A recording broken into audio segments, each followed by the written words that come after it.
Good evening, everybody. We'll call the Clovis City Council meeting to order for March 9th, 2026 at 6 p.m. At this time, we'll have the flag salute by Councilmember Bessinger. If you all can rise if you are able to. Please join me in saluting the flag of our republic. I Pledge allegiance to the flag of the United States of America and to the republic for which it stands, one nation, under God, indivisible, with liberty and justice for all. If Clerk Parra could call the roll. Yes.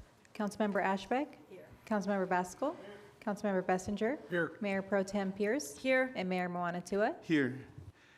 Next is public comments. Public comments is an opportunity for the public to address the council on an item that is within our jurisdiction, but not on the agenda.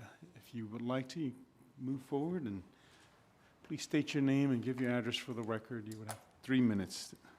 Good evening. My name is Steven Trevino. For the past few years, I've been walking down Fifth Street, and along the police station here, where the entrance is at, big wall, brown, nothing on there. And I wanted to suggest that we put some murals on there.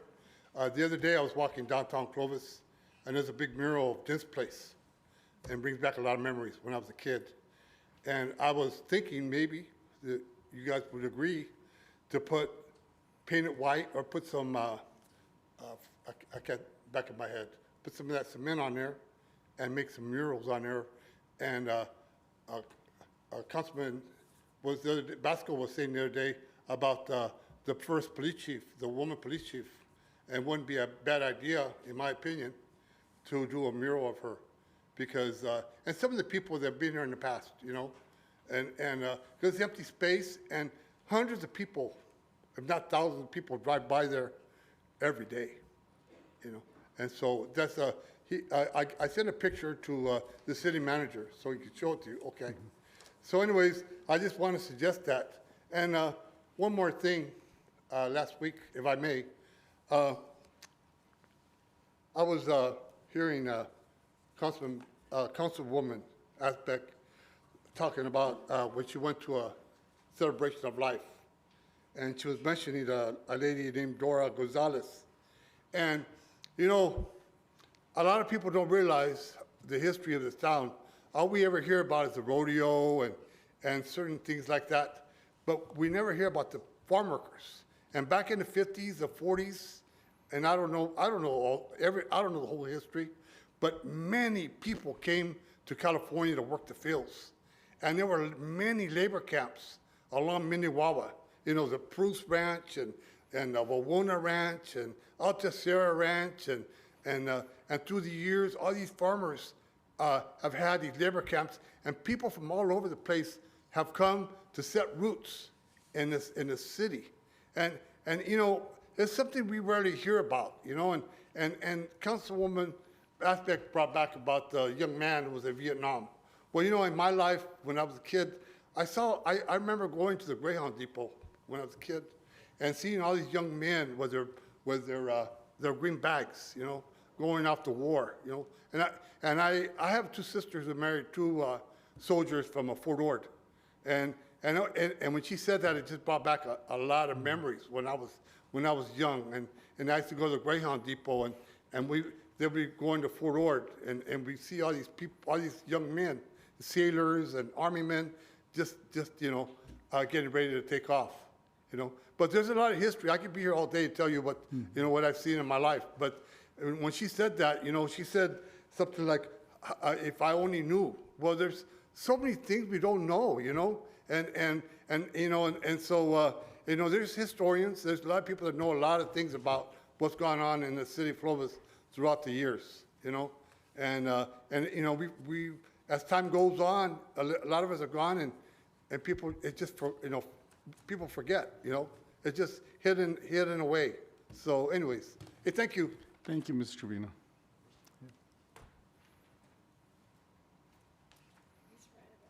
Hello, my name is William Edwards. I've been advocating for the Clovis Skate Park. I'm the guy. I just wanted to bring up that subject just I work at a board shop in the Sierra Vista Mall. I get a lot, I meet all the skaters in town basically. I do a lot of community work as well, as far as I've been trying to help Fresno skate parks get better obstacles and things like that too. So I do a lot to try to help the skateboard community. Lately, I've just been kind of going at it and just seeing what I can get away with. So I thought taking on the Clovis skate park again would be something. Basically, we did a petition about a year ago just to see how many people would be in favor of that, getting the pad rule changed, whether it's the helmets or pads or both. I know you guys have that park staffed like all the time. My idea would be to get like waivers signed or some type of situation like that, because you guys have a body there already.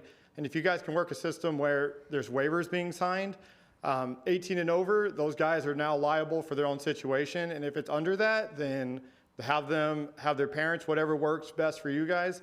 But that skate park is probably over $1 million worth of concrete sitting there. And when I used to skate it back in the day when I was a child, there was like no homeless people there at all. It was like a really nice park. But I think if you brought skateboarders back with these rules changes, you would see a big change in that park. A lot of people would travel for that park. It's probably the biggest one in this town other than the Fresno skate park, the Lions Park. And it's a big concrete park. And when I was a child, that place was lit up till 10 o'clock at night. We'd be there until the lights turned off. It was like one of the best parts of my life. So I would just love to see that park come back to life if it was possible.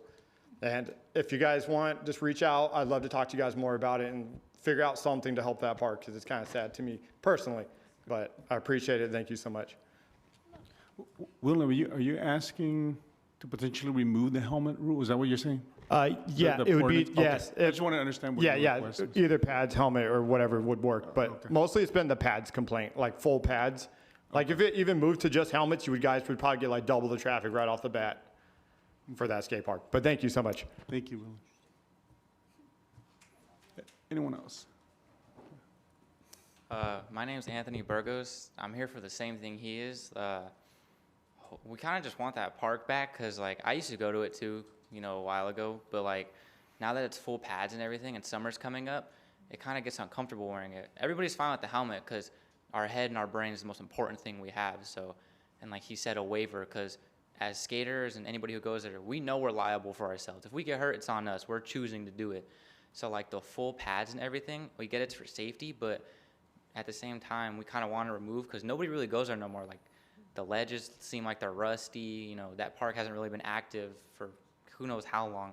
Here and there, you'll get somebody, but, like, we kind of want it back because it's like, I feel like it's a neutral location. It's close to everybody pretty much, and it's a really good park. It's got a lot of stuff. Like, all the other ones, they're Fresno or too far for people, and we're perfectly fine with just a helmet. But if we can get that removed too, that'd be awesome. And sign a waiver, you know, we're trying to have fun and go there. It's a really fun park, you know. I mean, I've been there. I had to wear full pads and a helmet. It was a little uncomfortable, I'm not gonna lie, because it was hot. So like Will said, you know, a lot of people would go there. It's a fun park. Everybody wants to. It's just the full pads is just like, it's uncomfortable, and I feel like just a helmet's perfectly fine. You know, we're just protecting our brain and whatnot.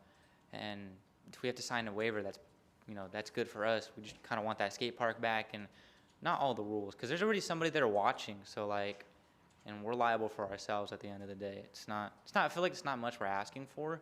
It's just to kind of, you know, work together so we can have our Clovis park back and be able to skate it till the lights go out and have fun, you know, because everything else is really far.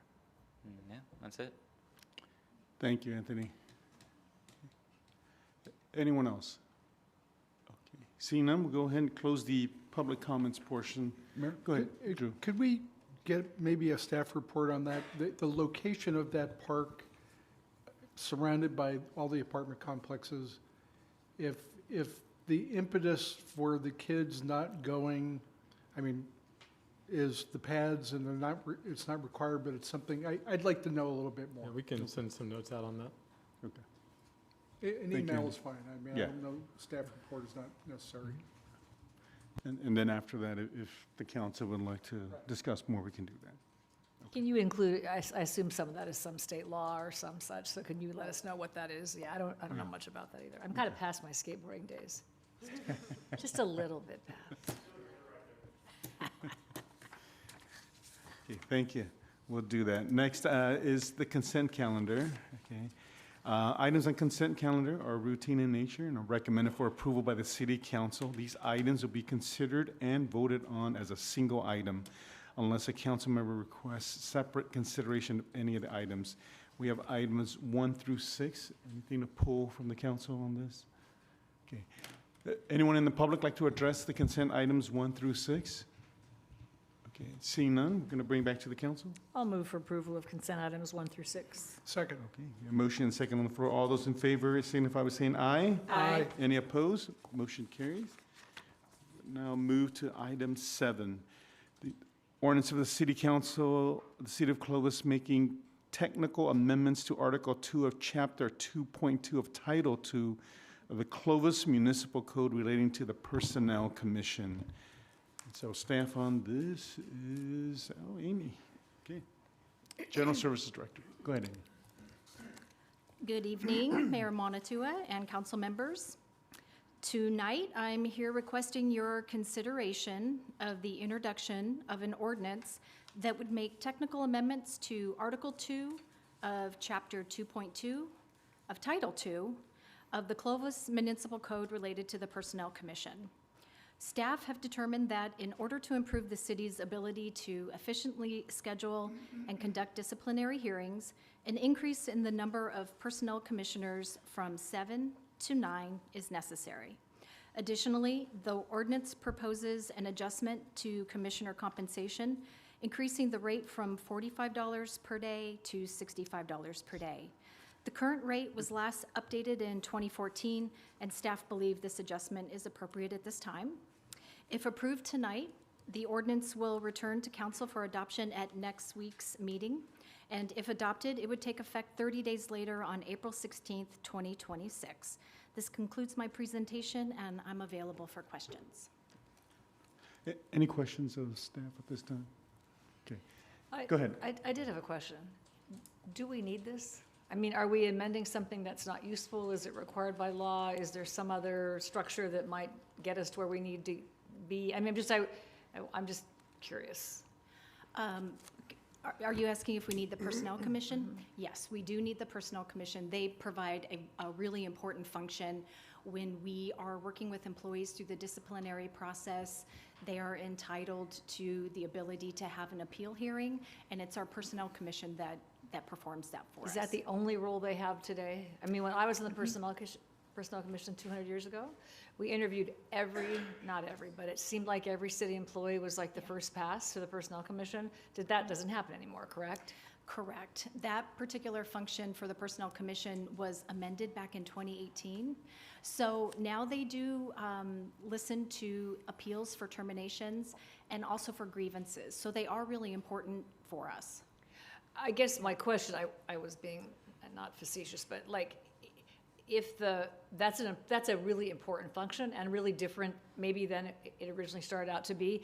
And I guess you make a comment here about the level of responsibility. So if you are a quasi-judiciary function, does that change? The Planning Commission has those as well that are somewhat like, I mean, it opened a whole bunch of questions for me, like, do we even need it? Does the charter really reflect what it's for? I appreciate the hearings, the grievances and appeals, but I just wanted to make sure that we didn't take a moment to step back and say, this is really a higher and better use, or we need to change the language, or all of that, rather than just raise the rate, the number of people and the amount that they get paid. That's my only question. I'm trying to understand your question. So the only reason we're increasing the amount of commissioners is because we've just had some pretty tough difficulty trying to get folks scheduled. Typically, these hearings are in the evening time, and some of our commissioners work full-time jobs or they have other obligations. So we've just run into scheduling issues. So the hopes is increasing it from 7 to 9 will make scheduling a little bit easier. And when I was doing the research to increase this, I had noticed that they hadn't received a pay increase in 14 years, so, or 12 years. So I thought it was time to bump them up a little bit. But beyond that, yes, they're a really important function for the city, and we don't want to amend anything else. Just testing out the assumption to make sure we still need it and it's the right language and it's what you need. So that was all my question was about. Thanks. Any other questions? Go ahead, Diane. Yeah, I think kind of dovetailing off what Lynn was asking, a year or two or so ago, we kind of had a conversation about the level of like kind of the workload, like how many hearings were there? It seemed like maybe there was some question in how frequently they were meeting, and so sometimes that made things a little rusty in the process and what they were doing. But it seems like from the staff report, maybe there's been an uptick in the hearings that they've actually had to have. And so now all of a sudden the scheduling and all of that. So is it something where a few years ago this wasn't quite the situation, but now we're starting to see and realize that maybe we need to adjust this? And then second, I wanted to know of the current commissioners, how many of them, like what's the term that they have? Are there multiple positions that are up? So is it more than just adding to, what would it really be if we expanded it? So your first question is about how much do we need them? How much do we really need them? And again, going back and looking at this, I went all the way back, and it really goes up and down. Some years we'll have a couple of personnel hearings, and then other years we have none. So it really just depends upon, really, I don't know. I don't know if it's a full moon. I don't know what it depends upon. But we do know we have some coming up. We can kind of tell as we're working through a disciplinary process if we think we might need the Personnel Commission, and we start preparing for that very early. But I can't tell you a reason why we would have more or less. And then your second question is, how long is their term? It's 4 years. And right now, we're getting ready to interview applicants. In fact, if anyone's interested in being a personnel commissioner, you have until this Friday at 4 o'clock to apply. You only have to be a resident. We're looking for good people. But we have 2 commissioners in their current term that have indicated that they are not going to continue. And then hopefully we'll be adding 2 more after tonight. Okay, and then I think part of the concern, and maybe this is a little bit kind of where Lynn was looking toward also, is just that idea with that fluctuation and how often they're hearing things. What's kind of our process or protocol to make sure that we're following a certain standard through all of this? And, you know, they haven't had a disciplinary hearing in 2 years, and so to kind of keep it as a well-oiled machine so it's really functioning at highest efficiency, what can we do within this process to make sure that that doesn't become an issue either as we see fluctuation in the frequency with what they're doing? Yes, so we share that same concern. So every year the Personnel Commission gets together and they have an annual meeting, which is a training. So they get refresher every year. And then when we're having some sort of adjudication, the Personnel Commission has their own attorney. So they're represented, they can talk to their attorney about any questions they have about process, facts, like what's the next step. So they are represented and they have their own attorney to help advise them. Thank you. You're welcome. Thank you. Any other questions? Okay. We're going to go ahead and open the public portion. If you have any comments or questions regarding this item, you can come to the podium and address it.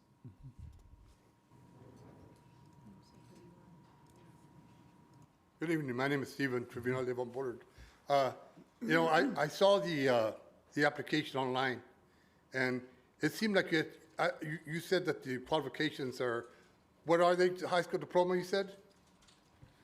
No, the minimum qualification to apply to be a personnel commissioner is you just need to live in Clovis. Okay. Once the application is received, then it's vetted and there's interviews. Yeah, because I saw the application, and they were asking a lot of questions like, have you been in any committees? Are you in any organizations? Have you done any charitable stuff? And they were asking like, 8 or 9 questions. I saw it and I said, wow, I'm not qualified for this job, So anyway, that's what I thought, I said, whoa, this is pretty intense, So anyways, that's just my comment. Thank you. Anyone else? Okay, seeing none, we'll go ahead and close the public portion on item number 7. Bring back I'll to make the a council. motion to amend the municipal code per the staff report for the Personnel Commission. Okay, we have a motion. Can we get a second? Second. Okay, any discussion? Drew, did you have any comments? Well, I was going to make the motion. Oh, okay. Okay, we have motion second on the floor. All those in favor signify by saying aye. Aye. Any opposed? Motion carries. We will now move to item 8. This is consider approval of a CUP 2025-006. This is an appeal. Request to consider an appeal of the Planning Commission's approval of CUP 2025-006 for a 3-story mixed-use development with ground floor commercial space and parking and 1 residence above, located at 319 Bullard Avenue. Rick Sassano, owner and applicant, and Paul Halesian, architects and representatives. Staff on this is Tiffany oh, okay, it's George. Our planner. Okay, go ahead, George. Thank you, Mayor, and good evening, Council. Tiffany had a family emergency, and I'll be doing tonight's presentation on her behalf.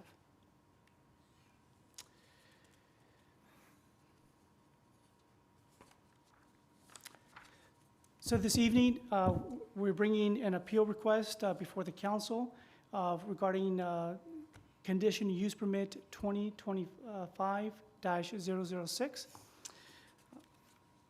And just to go down, just some of the items I'll be discussing this evening will be just the appeal process, the project location, and the applicant's request, zoning and general plan consistencies. What is the vision of Planning Area 1 within the Central Clovis Pacific Plan, and public comments, and finally, staff's recommendation this evening.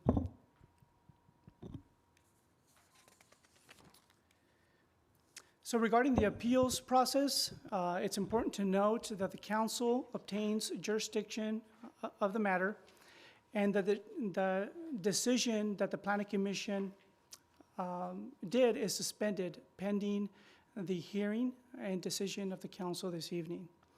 The appeal is treated as a new hearing.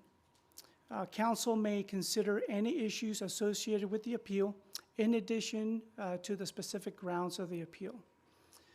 The established fee, as always, helps cover the cost associated with the process to process the appeal, including staff time and public noticing requirements. So what is the project here this evening? So the project location is at 319 Bullard Avenue. It is located near the northeast corner of Bullard and DeWitt Avenues. The lot size is just under 2,200 square feet, or 0.05 acres. The project site is vacant right now, and it has a concrete foundation on the property right now. The commercial designation uses surrounding the project site are commercial in nature. The applicant is requesting approval for a 3-story mixed-use development with ground floor commercial space and 1 residence above. Collectively, or overall, the mixed-use development is just over 4,000 square feet in size. The ground floor includes 368 square feet of retail space and just under 500 square feet for a two-car garage. The upper floors are just over 2,500 square feet of single-family dwelling, one dwelling unit.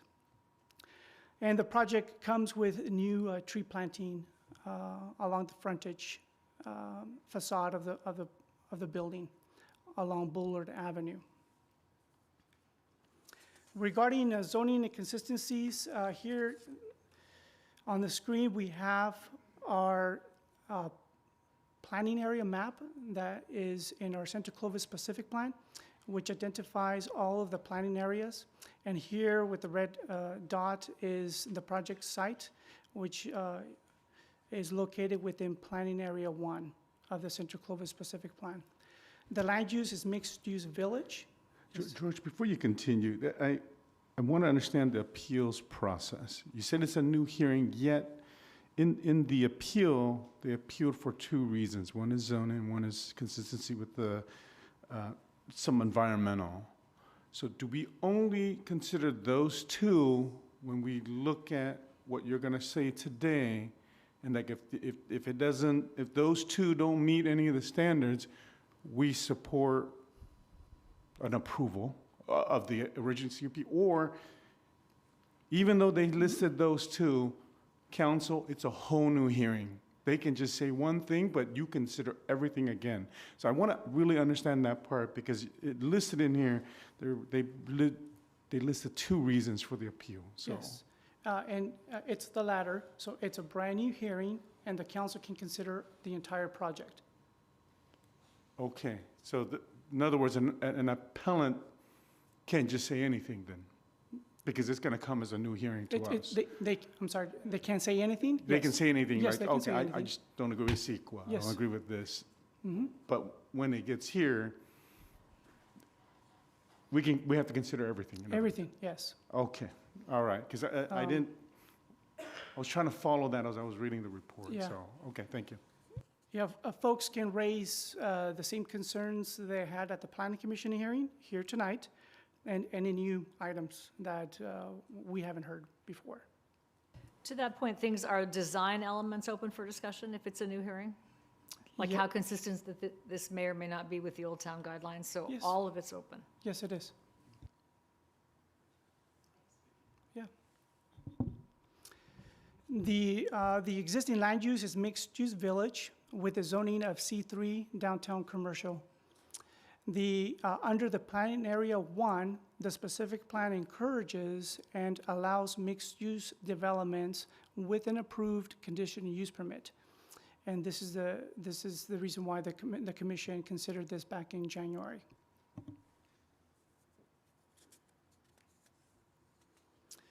So what is the vision for planning area 1 of the Central Clovis Pacific Plan? Well, it's calling for a neighborhood of a pedestrian-oriented commercial uses. This district is the defining historic element of the Old Town Clovis and forms the visual backdrop of community events. This reminds me a little bit of Centennial Plaza, how towards that end of the street is such a focal point for that part of Old Town. The vision also maintains the pedestrian quality of the area, and it asks for particular architectural attention to be provided. And here, the image here on the screen is a rendering of the proposed building, where you have commercial on the first floor, and the residence is on the second and third floor. Now, I guess what I want to point out here too is, in terms of the architecture, yes, it does bring a modern, look to it compared to what you see in some buildings in Old Town. But staff did work with Paul Halajian, who is here this evening as well, and he can speak more about this too. But we were able to work with the architect to bring at least the first floor more in line with what you see in the existing storefronts, and bring what I call, that modern flair on the second and third floor as well. And we do see this building as potentially a focal point on the west side of town. So as you're coming east into Clovis, passing Minnewawa, this building can stand out. And in my opinion, I think every time that someone talks about a building, it's a good thing, right? Mayor? George? Good. If I recall, when they built when they tore the DMV down, Yes. there was a plan that was being pushed. I want to say it was Dwight Kroll. Yes. It was the commercial on the bottom, residences on the top. Offices. And it just didn't, it didn't pan out. Is that basically what we're talking about here? Because we've seen this, there's other towns that have the commercial on the bottom, residential on the top. This is similar to that. This project, if approved, it will be our first true mixed-use project in Old Town Clovis. Okay, thank you. It's much smaller than the Dwight Cole. Right, right. Oh, yes, yes. Yeah, that was a fairly large, yeah. There's a big piece. that was kind of a loft thing. Yeah. So the vision for planning area 1, it calls for a diverse mixed-use commercial environment to support a thriving local economy, fostering walkability and reduced vehicle reliance. And that's evidenced with There are two transit stops. I worked with the transit department to provide and give me these locations. So the first one, the first transit stop is at 5th and Woodworth, which is, if you draw it's just a straight line, is approximately 465 feet from this location, okay, going east.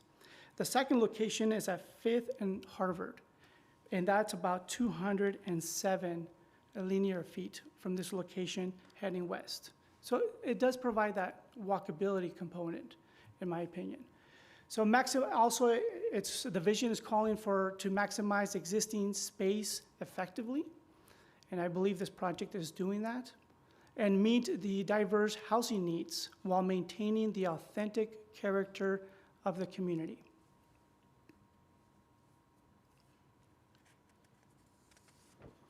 And throughout the public hearing process, we received a number of concerns and objections to this project, and I'll just go through some of them this evening. And please stop me along the way if need be. One of them was related to noise. And in staff's response, the potential construction impacts will be temporary in nature and limited by local regulations. The project has been conditioned to operate in a manner that complies with our Muni Code, just like any other business in town that need to comply. Another concern that was provided in the opposition letter was regarding air quality. And in our response, vehicle movement are limited. They occur in an open air alley and are not expected to cause concentrated or prolonged exposure to neighboring offices. Another concern was loitering and nuisance. So the project includes design features that promote visibility and activity, and any future issue would be addressed through our standard code enforcement procedures.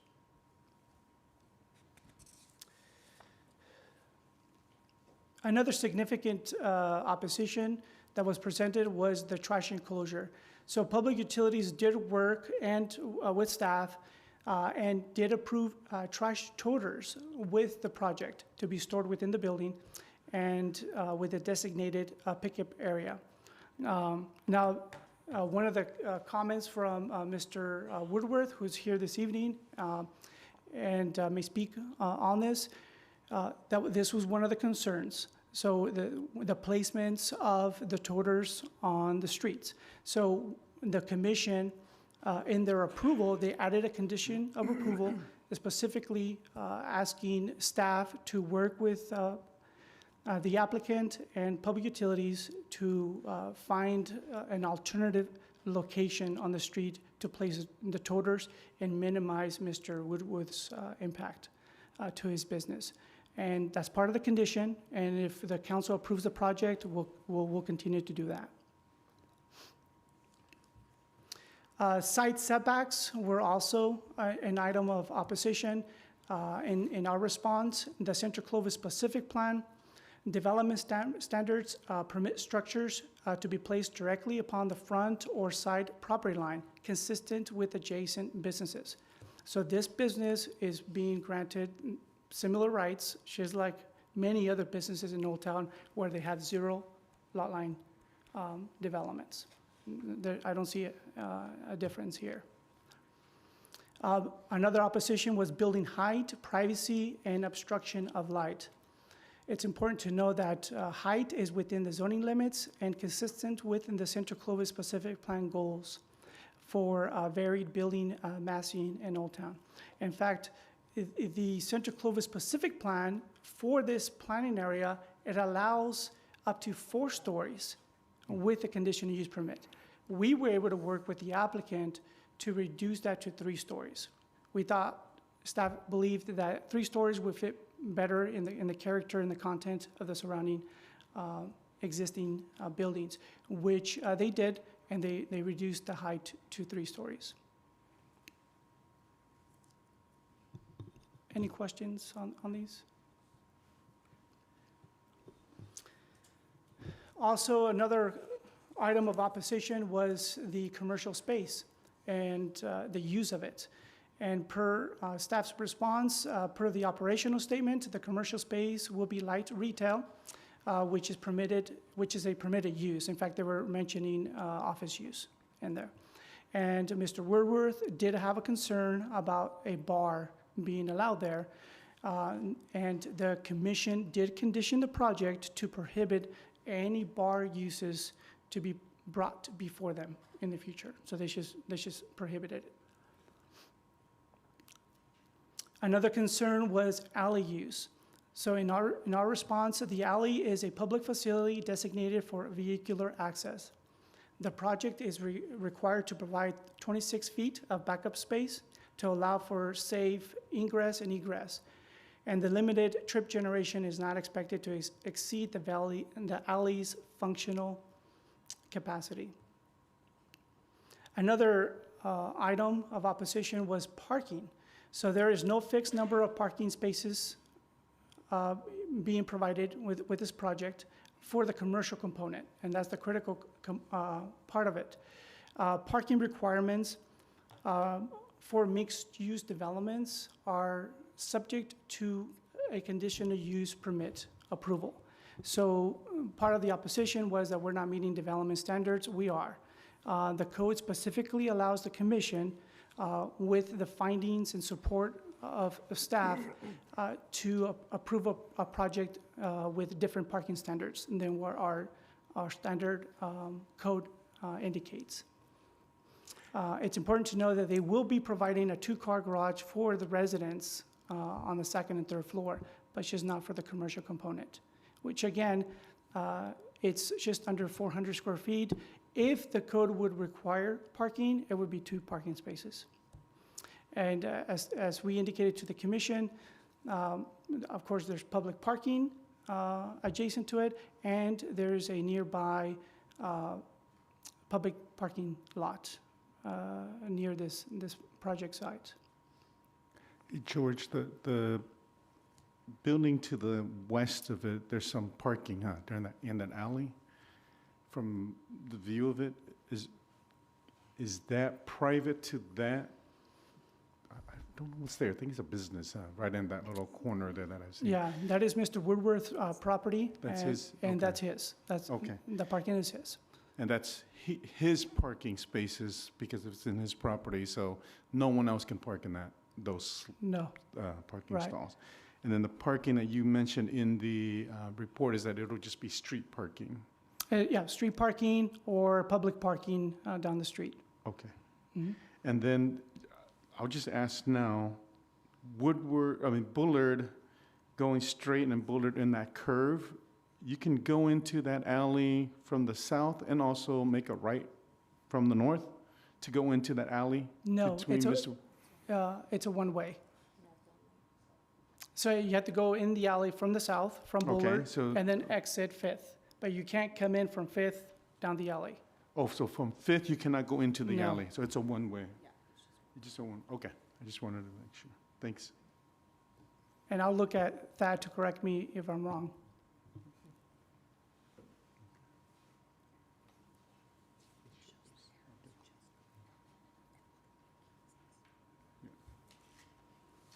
Mayor, could I jump in real quick? Yes, go ahead, Joe. Will they be paying into the downtown parking fund? Was it called PBIA? No, and I don't believe they are. I'll look for I mean, Chad. if they have a if- business, don't most businesses, aren't they required to pay into the downtown parking? They're not within the PBA boundaries. Okay. And I don't believe they're paying into that, but I look at If they're Chad not to in the correct me. boundaries, then points Yeah. moot. Yeah. Thank you. Any questions? Go ahead, I Matt. just had a quick question on the CUP that mentioned about no bars. Did that pertain to restaurants and alcohol sales or just bars? It's just Like, bars. so if Michelangelo's wants to move across the street, that wouldn't be prohibitive or something of that nature? Yes, I mean, to my understanding, Okay. right? I mean, I it'll just be was a, curious. it'll be When a you said small, no bar, it'll when be you a put small condition little, in there, I just was, okay. yeah, it'll be a small site for a No, pizza I know. place, but, I didn't mean it for Michelangelo's to move. I just, an example. yeah.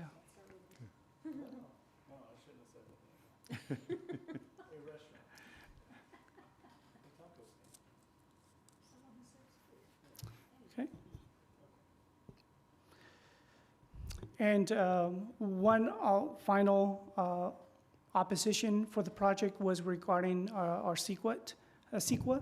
And in staff's response, the project meets the parameters of a Class 32 categorical exemption.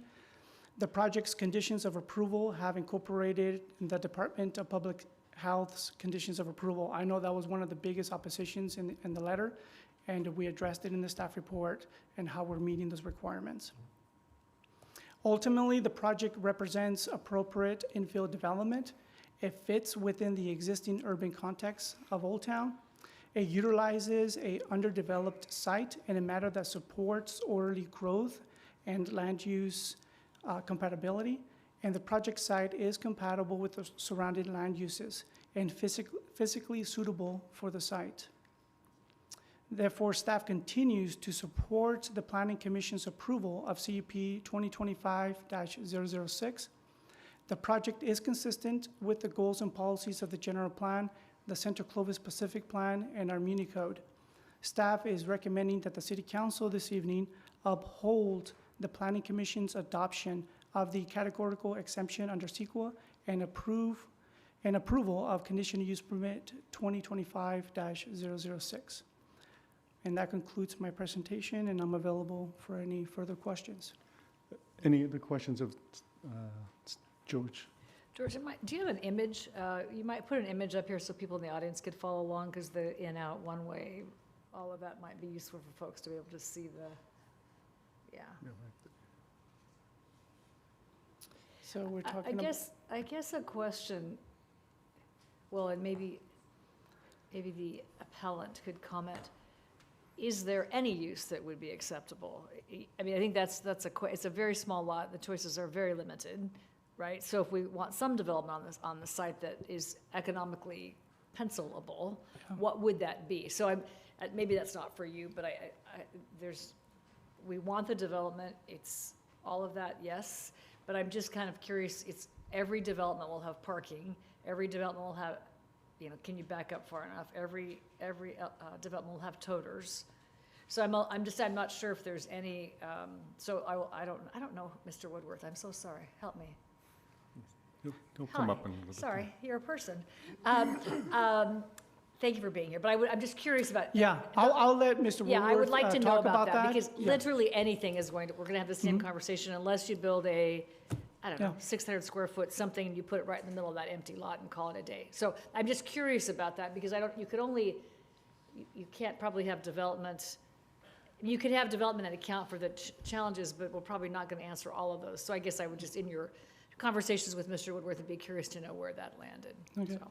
And then just one small note, next time you do a staff report like this, it would be helpful to have the appellant's name up front, because you have the applicant and the owner and the representative, but you don't have the appellant. So I had to read all the way through, and I don't know who Mr. Woodworth is. On the third page is the first place that his name.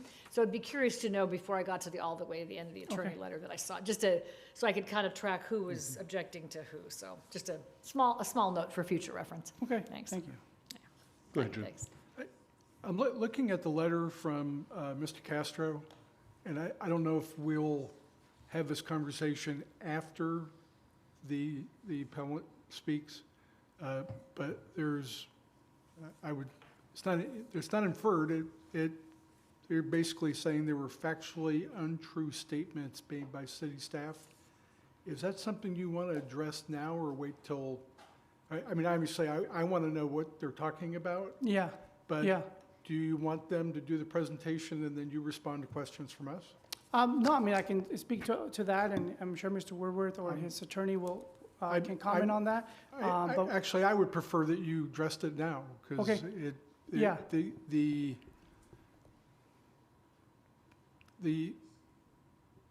They said was untrue statements, and that Yes. he was mistreated by planning department staff. Yeah, and what I can say to that is, the record will show, how we treated Mr. Woodworth during the Planning Commission hearing. It was professional and to the point. And yes, we believe his claims are unfounded, and honestly, they're not true. Our staff is professional. We treat him with professionalism throughout this whole process. There was one comment that he made that we didn't reach out to him. We did, and there's an agreement, and there's a disagreement in there that it's just, there's an impasse. We're just not going to agree to. We're just going to agree to disagree on those. He's telling us that we didn't reach out to him, and we provided him with email correspondence that we have, and that's where we're at with that. Are you familiar with what the factually untrue statements are alleged? I'll let him talk about those. I'm not sure entirely what he means by those. Okay, because it doesn't say so in the letter. Okay, no. thank you. At this point, I can just be speculating right now. Okay, any other questions? Hey, George, when was the PC meeting? Was it January, February something? It was in January. It was in January? Yeah. And so the letter was also January that I saw. It was like January 21st as well. And so the letter from the attorney was also at that time. Oh. And so they were, Mr. Mayor, just to clear that up, that was a letter that I believe the opposition's attorney submitted the day before the Planning Commission. The Yeah. actual appeal letter was dated February 9th, I believe. Okay. The post-Planning Commission appeal letter was February 9th. okay, but the appeal letter doesn't have all the items they contend. I think it's just, oh, they don't, okay. I just want to know, since the Planning Commission and to today, we addressed a lot of the major issues. And so I want to know, did we meet with the appellant to kind of go, hey, are you still good with the toters? Are you good with this? Or was there anything done in that sense? Because I don't know how it works, Scott and George, but I know they appealed, so they're still unhappy. But are all the items listed that they wanted from the Planning Commission still things that are unresolved, where we, as this council, will have to kind of consider every one of those again? Or is it still just those couple items, parking and what was it? A toter plan. Toters, Toters, yeah. yeah. So this is just a couple items. Did any of those yeah. get resolved? Because I thought the Planning Commission said, okay, yes, we'll work with that. Okay, yes, you have those concerns, we're going to put that as a condition. And so Yes, some of the last minute conditions that the commission added, no, we were not able to work with those on those items because we found out that Mr. Woodworth was appealing the project. So those efforts were halted until the appeal process went through. Now, had the appeal letter never been submitted, then the next process after PC was finalizing the site plan review, where we would have addressed the comments that the Planning Commission conditioned with the project. One of them being working with the public utilities and the applicant to modify the total plan to minimize impacts to Mr. Woodworth. okay, and then we'll ask him then, see if he's still on all the things that we have, meaning the applicant and the staff has worked on, to see if it's still a big issue. Okay. Any other questions for the? Okay, at this time, we'll go ahead and open the public portion. And so if you're here on this item, you can address the council at this time.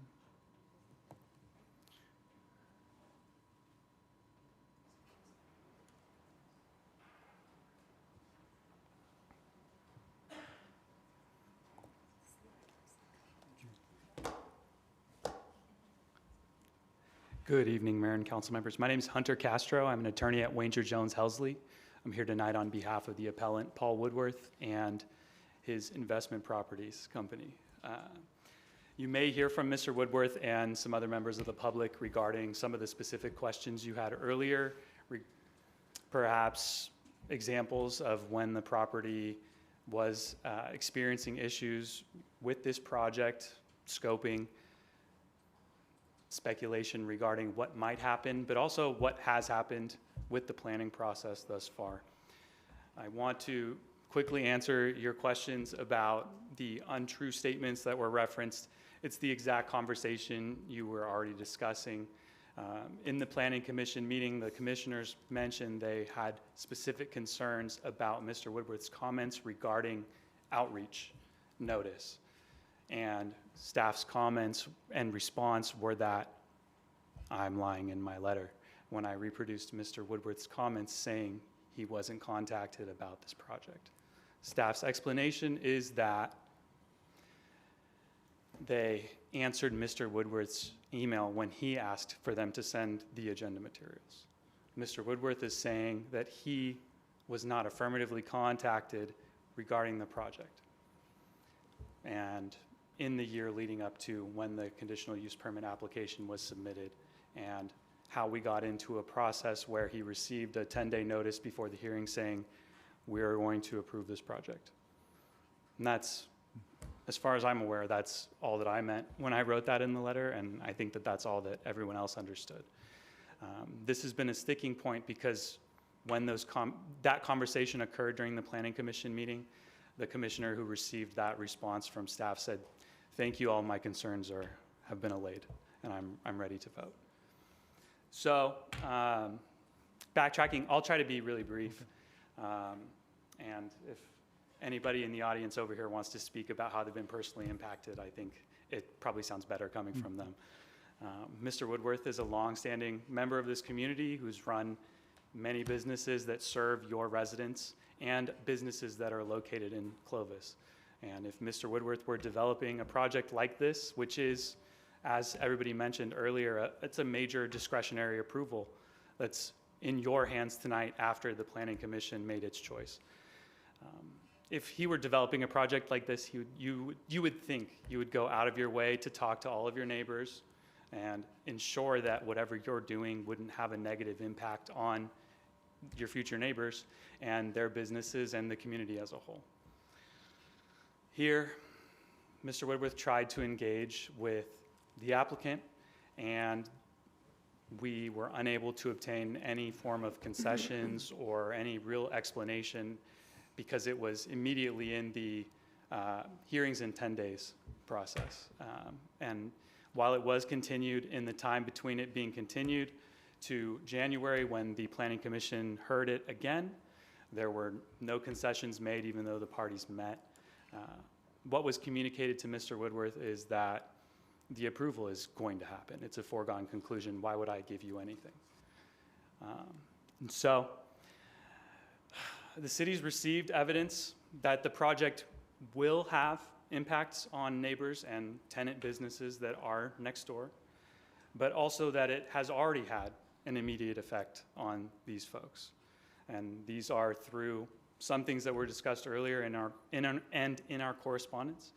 This is traffic, site access, blocked use of the alleys, misuse of private parking, and there's a dispute as to the width of the alley and how much of Mr. Woodward's property is going to have to be used to accommodate these uses. But worst of all is the noise and the impact on these neighboring businesses.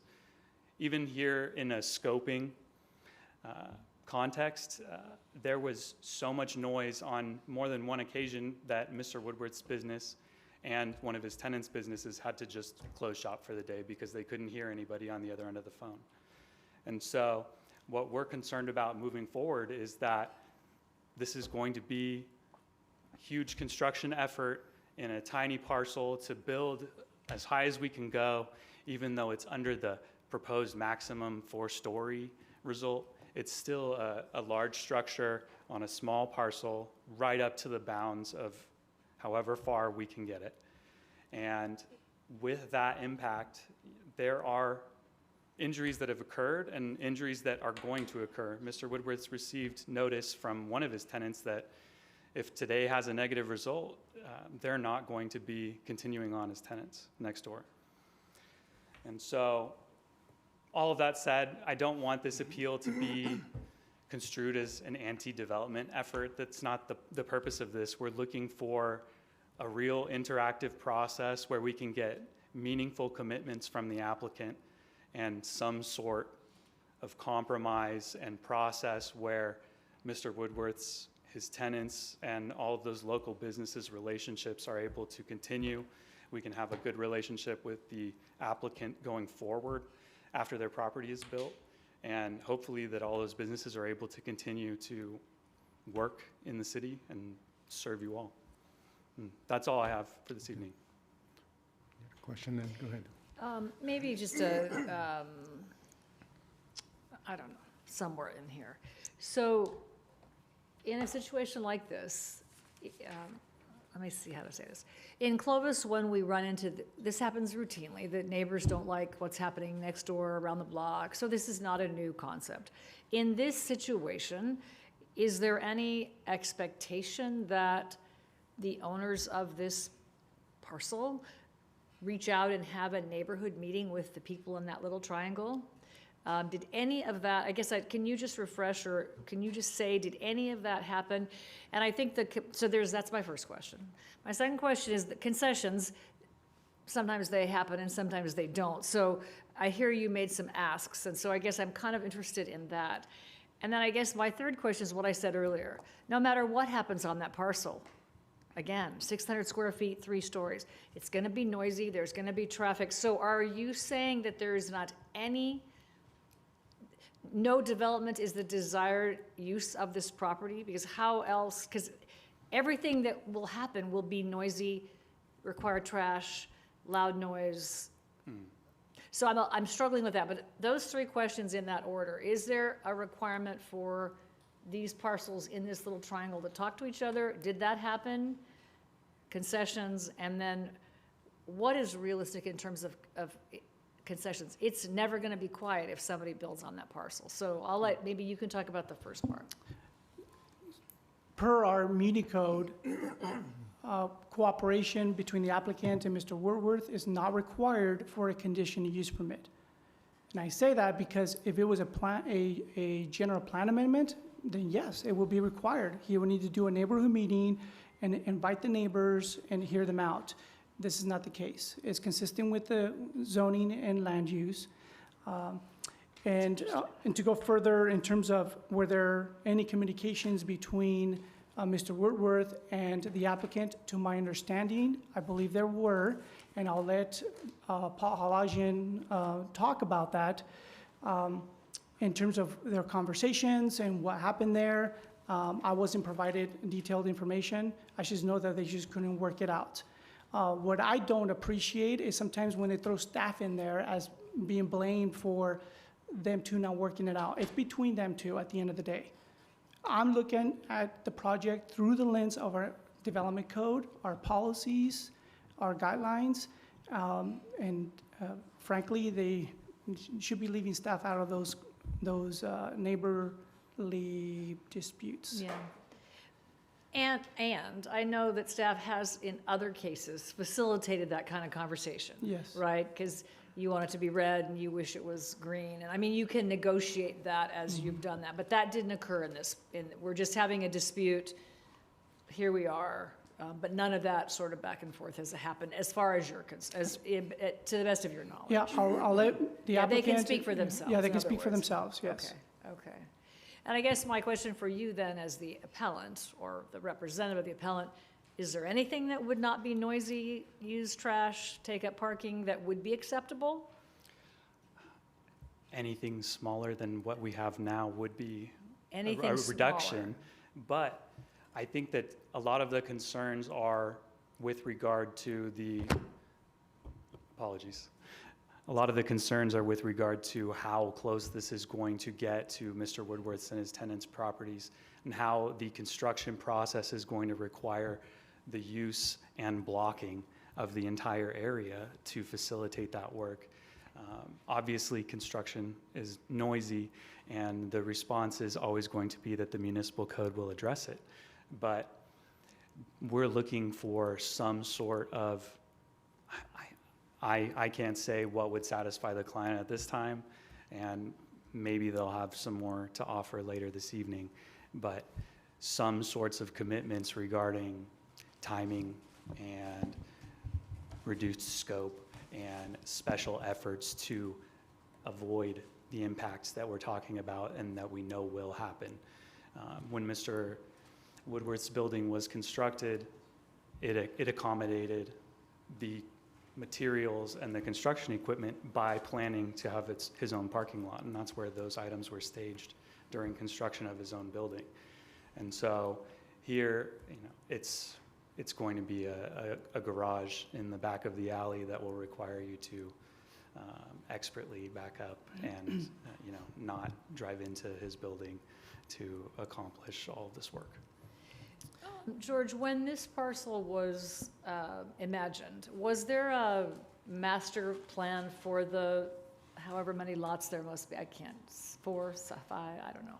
Was there a master diagram, or if Mr. Woodworth was the first tenant in and took that triangular spot, then the others sort of fell in place, or does that make sense? Was there an overlay plan for that little triangle? Not to answer your question, not that I'm aware of. I have not seen a master conceptual site plan for those properties. And Go ahead, if I may add Yes. to that, I want to say that we genuinely want to protect Mr. Woodworth's impacts as well, as we stated in the Planning Commission. But it's important to note, again, that alley, it's a public alley. It's not privately owned. So the community have access to it as well. Now, what we've indicated during the Planning Commission hearing is that the project will be required to submit and get approval for an encroachment permit with our engineering department, where they will be required to allow access to Mr. Woodworth's property at all times, right? I mean, the impacts have to be minimal, and that we state that to the commission, and we're stating that today. But, I'm just hearing they're concerned about construction. And so whether it's an office, it's still 2 cars. It's a home, it's still 2 cars. So I'm trying to understand what in our code that we not live by, because you're talking about after it's approved. You're more concerned about, it's going to disrupt offices and my tenants. And so that's going to happen. Regardless, wherever you live, if someone gets approved, it's going to affect. Like Loma Vista Marketplace is unhappy with us because we're going to build a bridge. And so they're going, it's going to affect business. So it's going to always happen. So I'm trying to get back to what is it that is the concern of our code that. And so that I hear a lot of concerns with, the construction phase, so. Well, there's a Can concern you about. give your name just so that we have it on the It's record? Paul Woodworth. Okay, thank you. Okay. And just for clarification, one, I own more than one building on Bullard. I own the building at Bullard and Woodworth, which was my office for 9 years. And I constantly have issues with the surrounding neighbors using my parking lot. In fact, I got sued by one of them, okay? And it took me 2.5 years to resolve that lawsuit after the city of Clovis attempted to say that I modified the sidewalk, even though it was done before I purchased my building. So I have an ongoing issue with trespassing on my properties by neighboring businesses. So when I bought this building, I did not develop the building. I bought it in 2019. They keep talking about the alley. When my building was developed, and I bought it from the gentleman who built it, the city required him to give the easement for that alleyway. He had to put the alleyway in. When I bought my building, I came down and spoke with staff, and they said, I'm responsible to maintain that alley because it's made out of concrete, just like my parking lot is. So when you talk about putting in a building that's going to take up every square inch of the lot, now I'm going to be faced with another issue and potential lawsuits of people coming into my parking lot, taking up my spaces, and I only have 5 with 1 handicap. Now I have 2 businesses in that business. So we take up, and then I have my clients. So I'm going to have a constant, recurring, and ongoing parking problem. And I don't care what anybody tells me. I've been in business long enough in downtown Clovis to know the actions of people and how they park. When it's Big Hat Days, when it's Oktoberfest, or when it's Bring Your Dog to Work Day. I don't care what it is, okay? They park in my lots. And then I'm subject to the liability. That lawsuit, even though I won because it was bogus, it was fraud, cost me $70,000. And I continue to have parking problems and loitering and trespassing from the adjoining business, which is the hand car wash, which was also supposed to have a commercial conditional use permit that the city failed to get. And by the way, I was told by Mr. Miller, it kind of slipped through the cracks. Andy, you were in that meeting when he made that comment, as were you, Paul. So look, I'm not saying that I'm anti-business, that I don't want anybody to be there, but you can't put a building that has no parking and is going to back up into my parking spaces in order to get out. Now, they've done their backup survey. That alleyway is approximately, what, 10 feet wide? You're going to, when you back out, there's no way you're not going to encroach on my parking spots or you know, impact my ability to get in my parking space if you're parked there. Look, I'm not saying you can't. I'm a CPA. I'm a consultant. By the way, I'm a compliance auditor. So when somebody makes a comment about me saying I've made false statements, I take those very seriously because I spent a career catching people making false statements. Okay? So I don't take it lightly when somebody accuses me of lying or making a statement. So to address that original comment by Mr. Martinez, or Gonzalez, whatever. So Ms. Williams never reached out to me. She never called me to make a statement that there was outreach to me prior to this being approved. It's factually not true. I did reach out to the city on multiple occasions after I found out about the bar. And the only person that talked about a bar was the gentleman who owns the lot. He not only told me, he told multiple people, as I said in that planning commission. So look, it's not just building it. And trust me, when he did his soil survey, it was so loud. I was on a phone call with the IRS, okay, for a client. I had been on hold for 2 hours, and then I got dropped because the IRS agent said, it is so loud I can't hear you, I'm dropping the call. That was a 4 hours waste of my time, okay? And when I asked them to stop, they told me no. They were parking in my parking spots, they were blocking the driveway, but again, that may be a city alleyway, but the city told me I'm responsible for maintaining it. And again, the parking problem, it's a serious issue. You got no parking there. Then you're going to put the toters on one day of the week out in a parking space? So the adjoining neighbor is not going to have any space for their tenants? Look, again, I'm a CPA, but I could design something on that lot, and I actually even offered to purchase the lot when I first bought my property in 2019 because it was full of tree trunks, dead cats, garbage. I paid my landscaper with the permission of the property owner to clean that lot up. And I offered him a significant amount of money. And if I had owned it, I would have put in a parking lot. But if you're asking me what building I would put in there, I could put a building in there and I could have 3 parking spaces. That would accommodate those tenants and not impact the adjoining buildings. And by the way, I have clients that are in those other buildings, and they're equally as concerned. In fact, they asked me in my tax appointment on Monday or on Friday, hey, have you appealed this yet? Because I don't want to look at the back of a building outside of my office. So there is other concerns. Other people came in and asked me, hey, why are you building a bar? I'm not building anything. I don't own the property. These are people I never met. I never met the adjoining tenants until this appeal process or adjoining building owners. So I'm not out there looking for special treatment. But look, I've spent a significant amount of money on Bullard Avenue, buying these buildings, remodeling. I turned a homeless encampment into a very special building that people literally come in and praise me for what I did to that building. I've spent my life savings. I'm a one-man office. So to impact my business and tell me I'm going to be out of business because there's no parking and I'm out there fighting with people in parking spaces, yeah, I take it seriously. I'm a one-man office. I work 7 days a week. You can ask anybody that drives by that office. Ask any of these police officers. That car is out there until 11:30, 12 o'clock at night. It's there at 7:30 every morning, 7 days a week. And I live an hour away. I don't live in Clovis.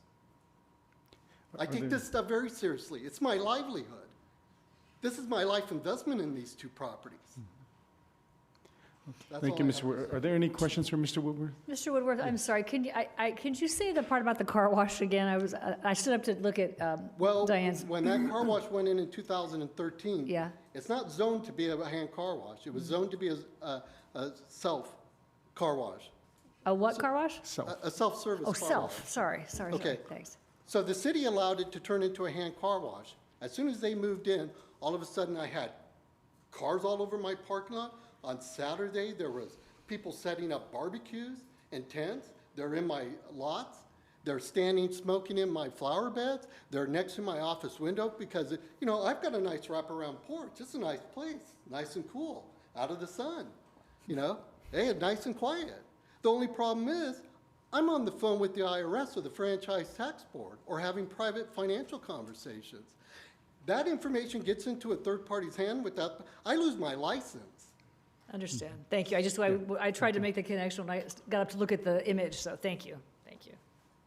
Any other questions? Anyone else like to address it? Any other questions from the council, just since they're the appellant? I have a Go ahead. question for Mr. Castro. In your letter, you said city staff sniped at Mr. Woodworth. What is, can you elaborate on that?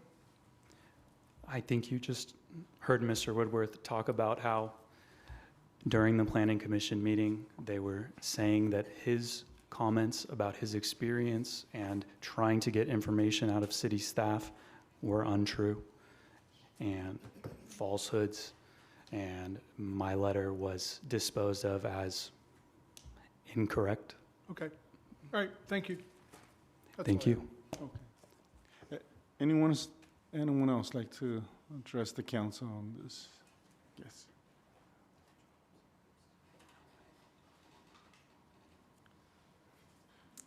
My name's Gary Oliver.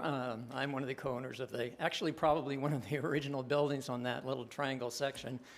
My dad, James Oliver, built that. It used to be, I think, a house that just had a residence on it. He had an office back at, I think, 705 Clovis Avenue. He went over there, tore that house down, and built the existing office, which is there. And I've been at that office now for just about 40 years myself. And he built an insurance agency. Yes, he and my brother were both ran State Farm Insurance there, so we're pretty familiar with that. And first of all, I just want to say I'm not against any type of per se building. I just think that something should be a little bit more accommodating to the area. In this particular situation, we found out about it at the very last minute. I would have been at the PUC meeting if I could have, but I happened to be getting on an air flight that day to go to Washington, D.C. to go run an 8th marathon in honor of Tony Butterfield, who was one of the kids that got killed from Buchanan. It's just sort of something I've been doing for the family for the last 19 years. Surprisingly enough, when I actually get on the flight, I'm talking to one of the other persons that's going, and I said I felt really bad, like I let a lot of individuals down by not going to the Planning Commission meeting, but I can't be in two places. And actually somebody behind me heard me and they said, don't worry about it. I work around that adjacent area and it's already a fait accompli.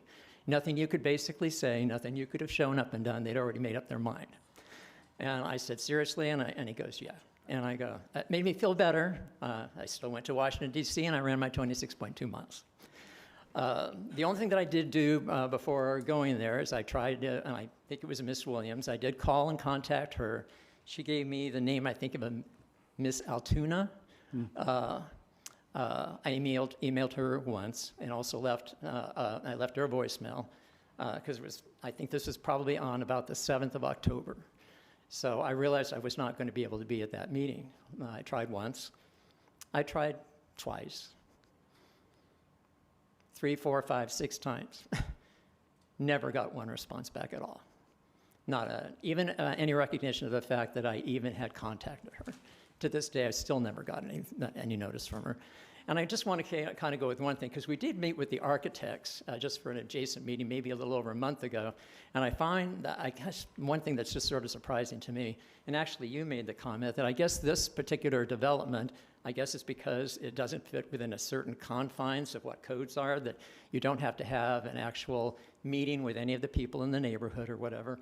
I understood that you said that, and it's funny because when we had the meeting with the architect, and I said, that's one of the things that really bothered me, is you guys didn't even bother reaching out in your design to even come out to any of us and find out really what the parking situation is here, what's actually going on, and especially with one individual that's been there for over 40 years. Well, they just said that that was not their job, that that was the city of Clovis's job. Well, apparently, it's neither of your jobs. And neither one of you seems to be able to reach out to anything to find out what would be conducive to fit that spot.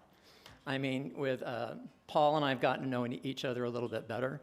We're both CPAs, and honestly, we are working probably 10 to 12 hours a day, 7 days a week. So the last place that I really want to be, I want to be in my office working for my clients, not sitting here right now. I would like to be doing that, but that's not a possibility. I felt that this was pretty important to do.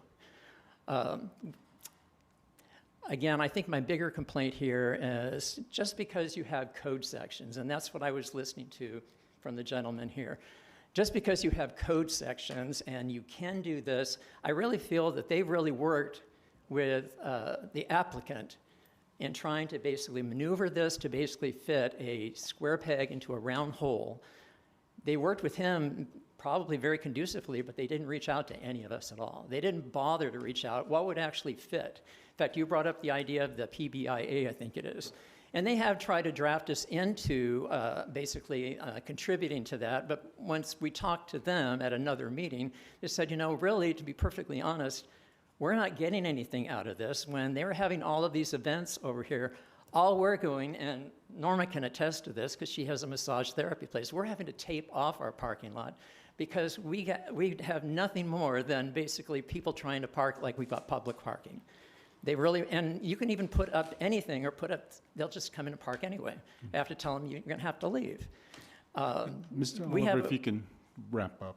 Sure. Okay. But we have a really, my biggest thing is we have a really severe parking problem. When the car detailing shop came in over there, I really didn't have any animosity. Mr. Paul's talking about a building that's to the east, which is a different building other than this triangle we're talking about. But on this triangle right here, even when you allowed the detailing shop to basically change, they basically take up almost all the parking along that side of DeWitt. And there isn't hardly any parking on the other side because you've got entrances that have to go into that triangle lot. So you already took away a lot of the parking. So now our parking is pretty much restricted to Bullard. And if you look at this development has 2 parking stalls. In fact, right now, if you were to go over there right now, you're going to find that there's 2 cars parked right in front of that lot because they're somehow connected to the dwelling that's across the street. But this triangle has always been, ever since my dad basically changed it, has always been a business corridor.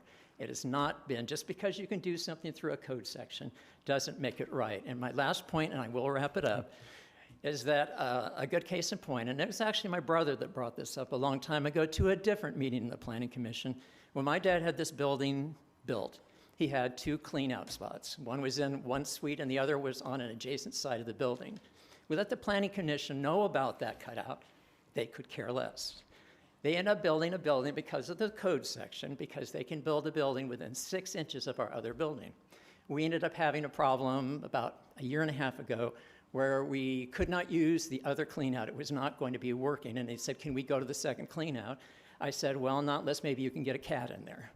We had to basically spend about $5,500 basically to create a whole new clean-out section simply because they stressed that they could build a building within 6 inches of our building. Just because you have a code section, even in this particular case where they're really just building a 4,000 square foot building with not even 400 square feet of commercial property and no commercial parking, and even the architect said, well, they can just park down at the parking lot back where the DMV was. There's nobody that's going to walk for a 400 little square foot thing, and they're going to go walking 2.5 blocks all the way from the other side of Pulaski where the DMV is. That's crazy. So that's pretty much all I have to say, but I just think that really we need to have, I don't mind having something in there. In fact, being that we're both CPAs, my biggest suggestion would be for Mr. Sassano to basically sell the lot to Paul. He can do a 1031 exchange for that money without paying taxes on it and go buy something else and put the house and put that development someplace where it belongs, which is not in this corridor. Thank you. Thank you, Mr. Oliver. Anyone else? Hi, everyone. My name is Norma Harris. I've had my business at the lot east of there since 2017. Parking has always been an issue, especially how Gary stated during all these events. As a massage business, it is extremely hard already to deal with noise complaints, and with Big Hat Days, we have the beer garden right there. So it's like those days, there's absolutely no way of working. And working in the bodywork industry, as I call it, weekends and nights are where you're gonna make your money because everyone's off, everyone wants to come in on those days. So that's been one of my concerns. I found out about this building through a client of mine, which then I went and I told Gary, who's my landlord, and he's like, oh, I didn't know about this. And I was like, okay, and so then it's like just knowing that everything had already gone through the entire process without anyone even knowing, which I guess is allowed. I mean, I don't know about anything that has to do with this. As someone who plans on owning the business down the road, I just felt that I needed to be here to express my concerns about parking. You mentioned something that kind of made me giggle a little bit. I don't know how they'll put trees in there. They said that they're gonna plant some trees, so that was kind of interesting to me. The lot's so small, so to allow for some greenery in there is a little interesting. I did see some of the architecture designs, which are beautiful, by the way, but I just feel that that building is way too big for the lot size that they're trying to put it in. I mean, that's all I have to say. Thank you very much, Norma. Anyone else?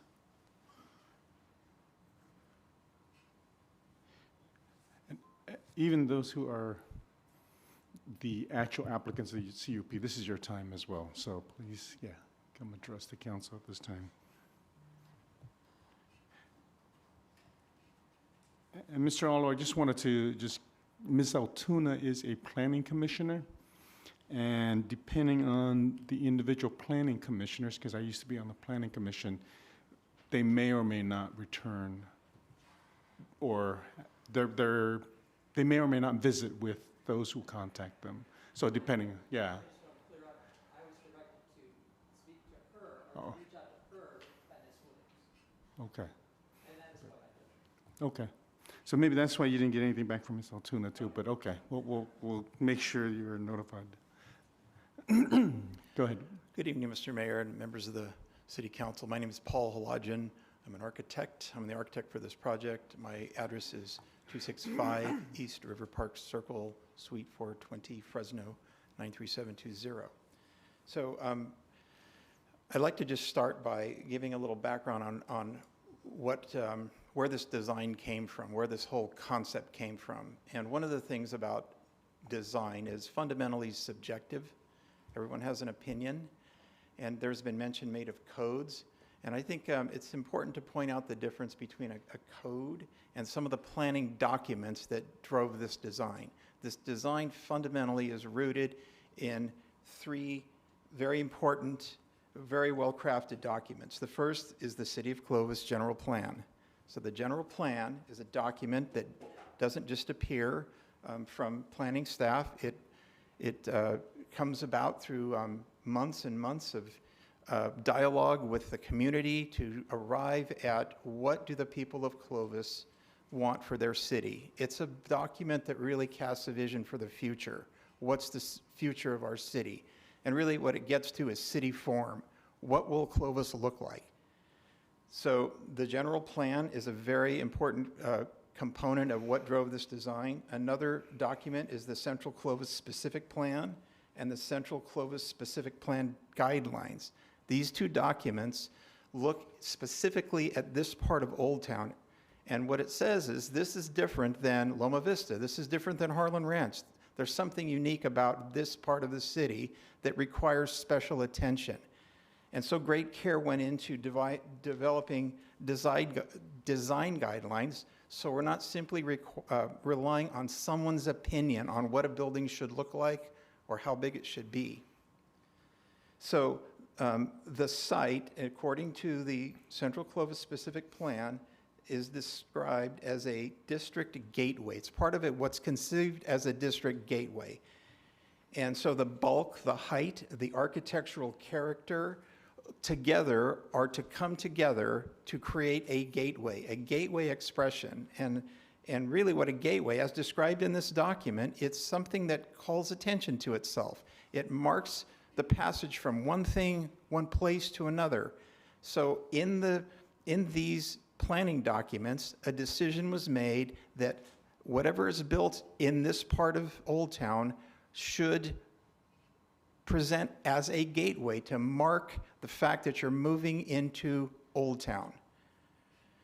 The other document is the City of Clovis's zoning ordinance. And in the zoning ordinance, this is a C3 commercial property. So there was mentioned that, something smaller would be appropriate. The documents specifically require this building to be tall, to be vertical. As was, I think George mentioned, this building started out much taller, and that was within the guidelines of these documents, of these planning documents. Through conversations with George and the planning staff, we were told they didn't think it was appropriate to have a 4-story building there. So we brought it down. Mr. Sassano had to give up a part of the project that would have generated potentially rental income. We had to give that up in an effort to compromise. So from the beginning, we've been working to compromise. I will mention, I think it was mentioned, acknowledge that the architects, my colleague Mark and I, we met with Mr. Woodworth and Mr. Oliver. Thank you. I was going to call you Olson, Oliver. We met with them on January 15th. I think, I'm going from memory, I think it was a couple of weeks before the Planning Commission. So we knew that there was we'd been receiving letters from them. We knew that they were concerned about it. So Mark and I felt we need to at least talk to these folks. And what we heard from them was they didn't like the project. We understand that. And when we tried to find out what is it you would like, I think what we understood was they would like, if anything, if it's not a parking lot, maybe a single-family home. That's not allowed by these planning documents. If we came in and said we're going to put a 1,200 square foot single-family home here, I don't think the planning staff would approve that because it's not allowed by the general plan. So I don't want to take too much more of your time other than to say we are working very hard to create a gateway building that will meet the needs of our client, that the City of Clovis will be proud of, that will do what it was intended to do according to the planning documents, create that gateway, bring some foot traffic to this part of town.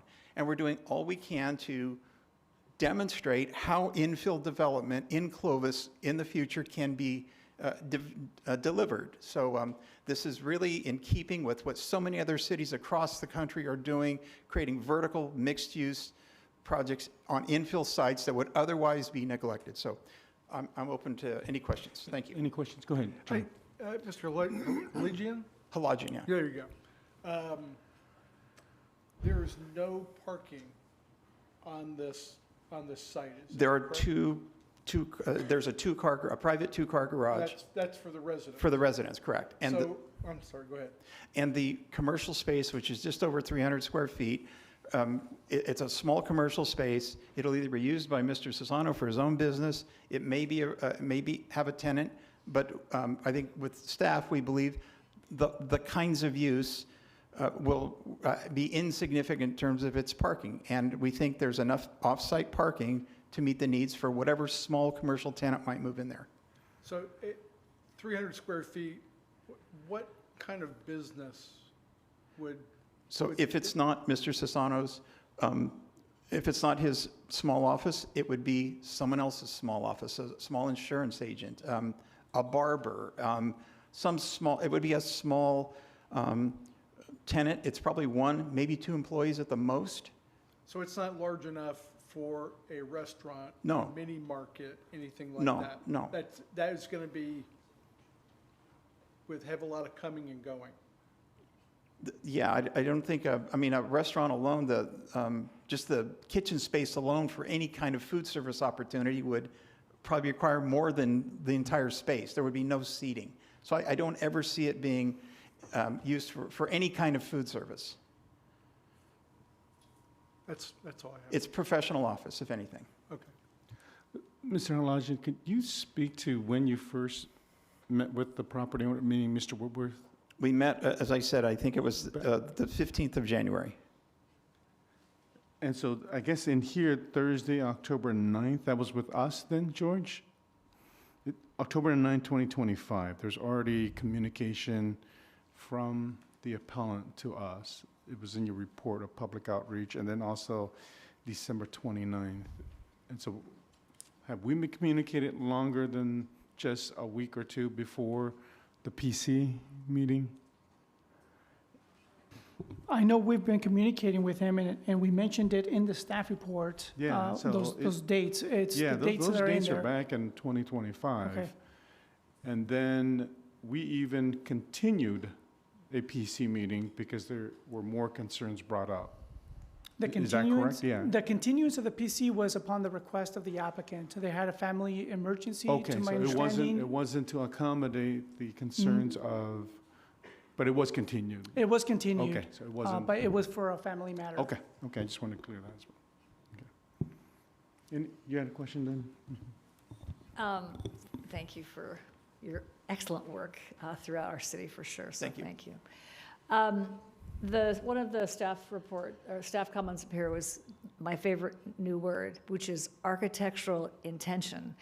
And maybe we're not here to talk about that right this second, but can you explain to me how that building, because I wrote down before you said it was a gateway, I wrote that down in my notes. That is a gateway entrance to Old Town, right? We talked about having signs that says you're entering Old Town. It should be right there, because that's big. And the building, I think it's Mr. Woodward's building, is quite beautiful. All totally agree. And maybe I'm way down the road here, because I think there's other challenges we have, but I'm just curious. I'll be blunt. There's nothing about this architectural intention that I think matches Old Town at all. And I'm reminded of an apartment building we did not too long ago on Alluvial and Sunnyside, that the first image in was this sort of new age, and it was nothing about that said Clovis. This is like that. But you have a good eye for Old Town because you've done a little work in Old Town. So can you just explain to me your architectural intention and how that look says, welcome to Old Town Clovis? I have no taste, by the way. I'm not an architect. I can't draw. I don't know what I like, but can you just help me with that? Okay, a couple things.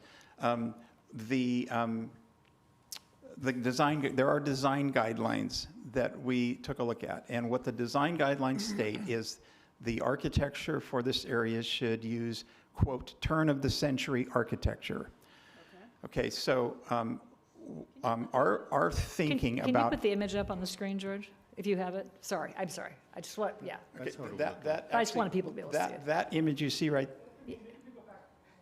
I just wanted folks in the audience to be able to see what we're talking about. That's the image you would see Okay. from Bullard. Okay. And the previous image is the really one the before. gateway Yeah. image. If you could, I Go guess, go back back one. one. Yeah. That's what the it image looked you would see as you're heading east on Bullard into Old Town. Okay, so Okay. the comment in the design guidelines is this building should use turn of the century architecture. That statement alone is quite vague, right? What is turn of the century architecture? The way we interpreted that is a couple things. Number one, this is the 21st century. This mixed-use approach is really a contemporary way to envision city form, okay? So to put barnwood and arches and artificial applique to conjure up whatever turn of the century architecture, in my opinion as an architect, that's what lacks integrity. That lacks authenticity. If Clovis is anything, it is an authentic, real place. So rather than rely on what we think in our mind is turn of the century architecture, we're relying on the materials that made Clovis. You see wood. Clovis is all about wood. Look at that right behind you. Yep. Clovis is all about wood. The street, from the street, as you're a pedestrian, you're going to see brick. There's a lot of brick in Old Town. Yeah. So we're putting brick down at the pedestrian level. As the building mass elevates, we're going to clad it in wood. And then there's going to be some simple galvanized metal trellis work.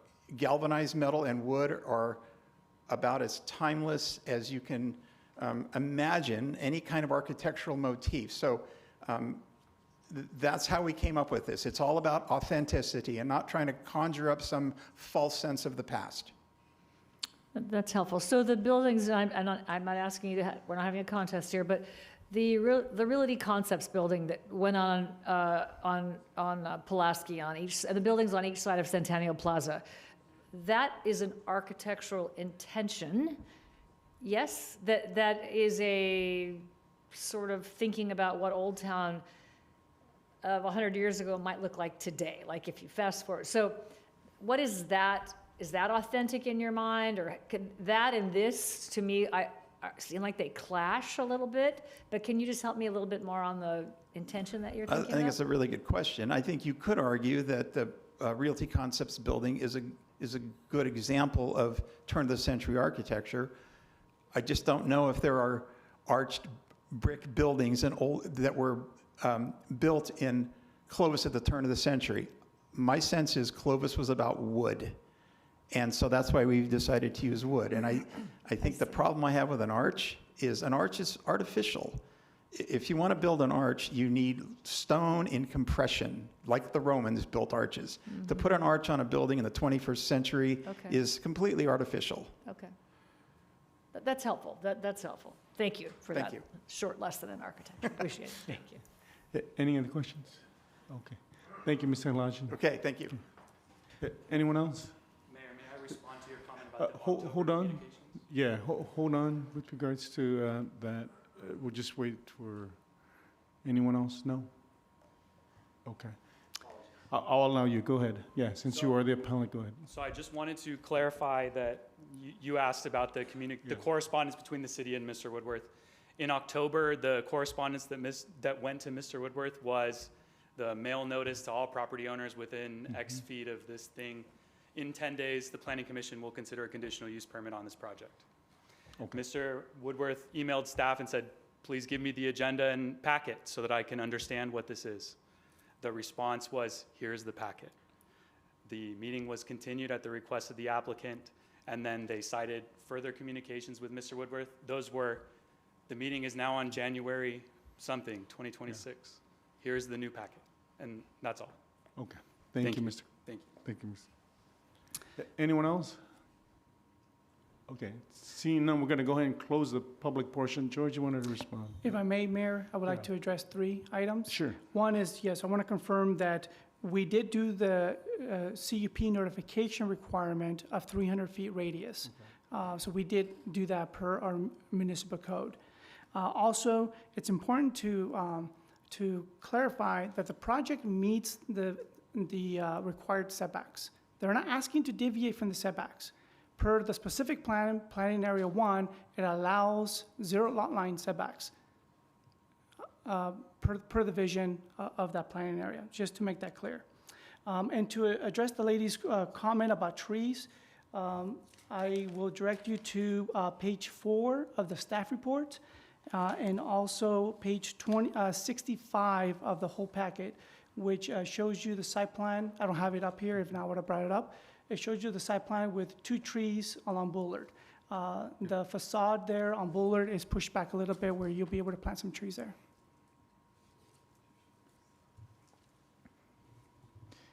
And Norma, I just wanted to also let you know, when we send notice, it's to property owners. We've discussed. Yeah, so sometimes the tenants, and we've gone back and forth on that with regards to a policy, but so a lot of times the tenants themselves don't get the notices, so that's sort of our policy. Go ahead, George. George, I have a couple of questions. Mr. Woodworth indicated that he's required to maintain the public alley. Can you shed some light on that? We do not know about that. We would need to investigate that more and come back to the council. Okay. That's the first time I've heard that Mr. Woodworth is maintaining that. It is a public right-of-way, but we would need to research that.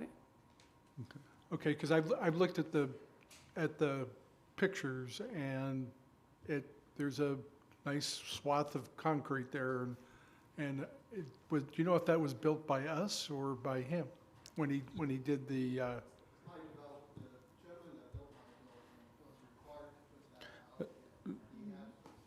Okay, so it was a site requirement? Okay. It sounds like it was a site requirement, and without the ability to do more research, I would have to take Mr. Woodworth's word on that. All right, Mr. Woodworth, yeah, we'll we'll let the staff answer for the time being, just because we won't hear you on the record, that's why, yeah. Do we have other buildings downtown that have been shoehorned into a small place that have no on-site parking? Or is this a first?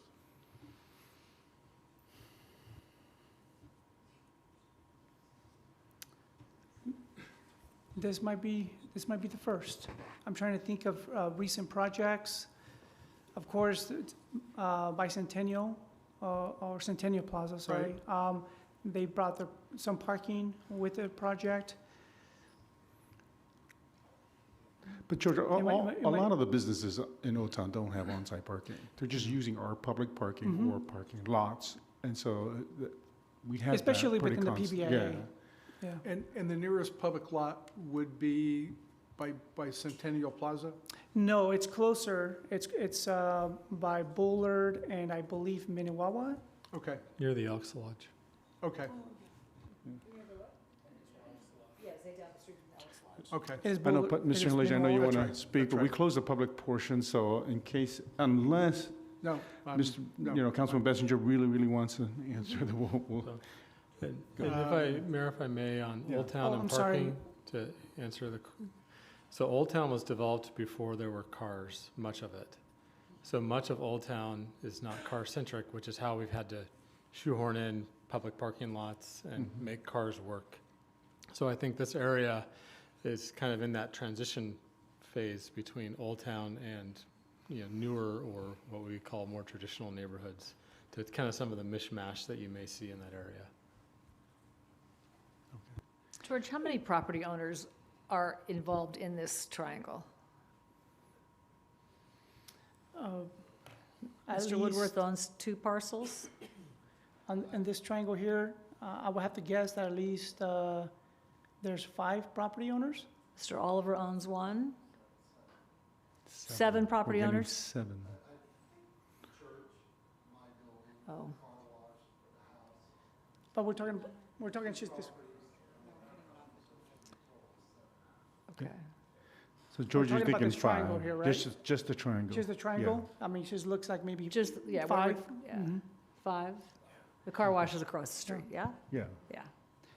And just real quick to clarify, the public parking lot is at Bullard and Woodworth. Right.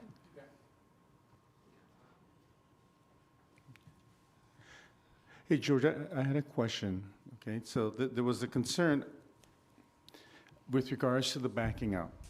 Is there a way to make, since it's only a one-way, make the parking stalls angled at all? Or will it not work? It Because it's a won't work garage, right? So, because of the garage, yeah. Now. is as it a part- closed garage in the end? It is. Okay. It is. Okay. As part Okay. of the conditions Because of of the home. approval, the applicant is required to provide 26 feet, Yeah. which is our standard backup. Okay, got it. Okay, and any other questions and comments before, we'll see what the direction of the council is? Well, I'll start. So, Mr. Woodworth, I apologize for not knowing this. Are you related to the street? I can't hear you. Unless he's the third cousin twice removed. Oh, third cousin twice removed? The poor side, okay. I needed to know, because somehow I felt like this was like a historical moment where the Sasanos and the Woodworths were having an argument, but it's not the same family, so, I was curious.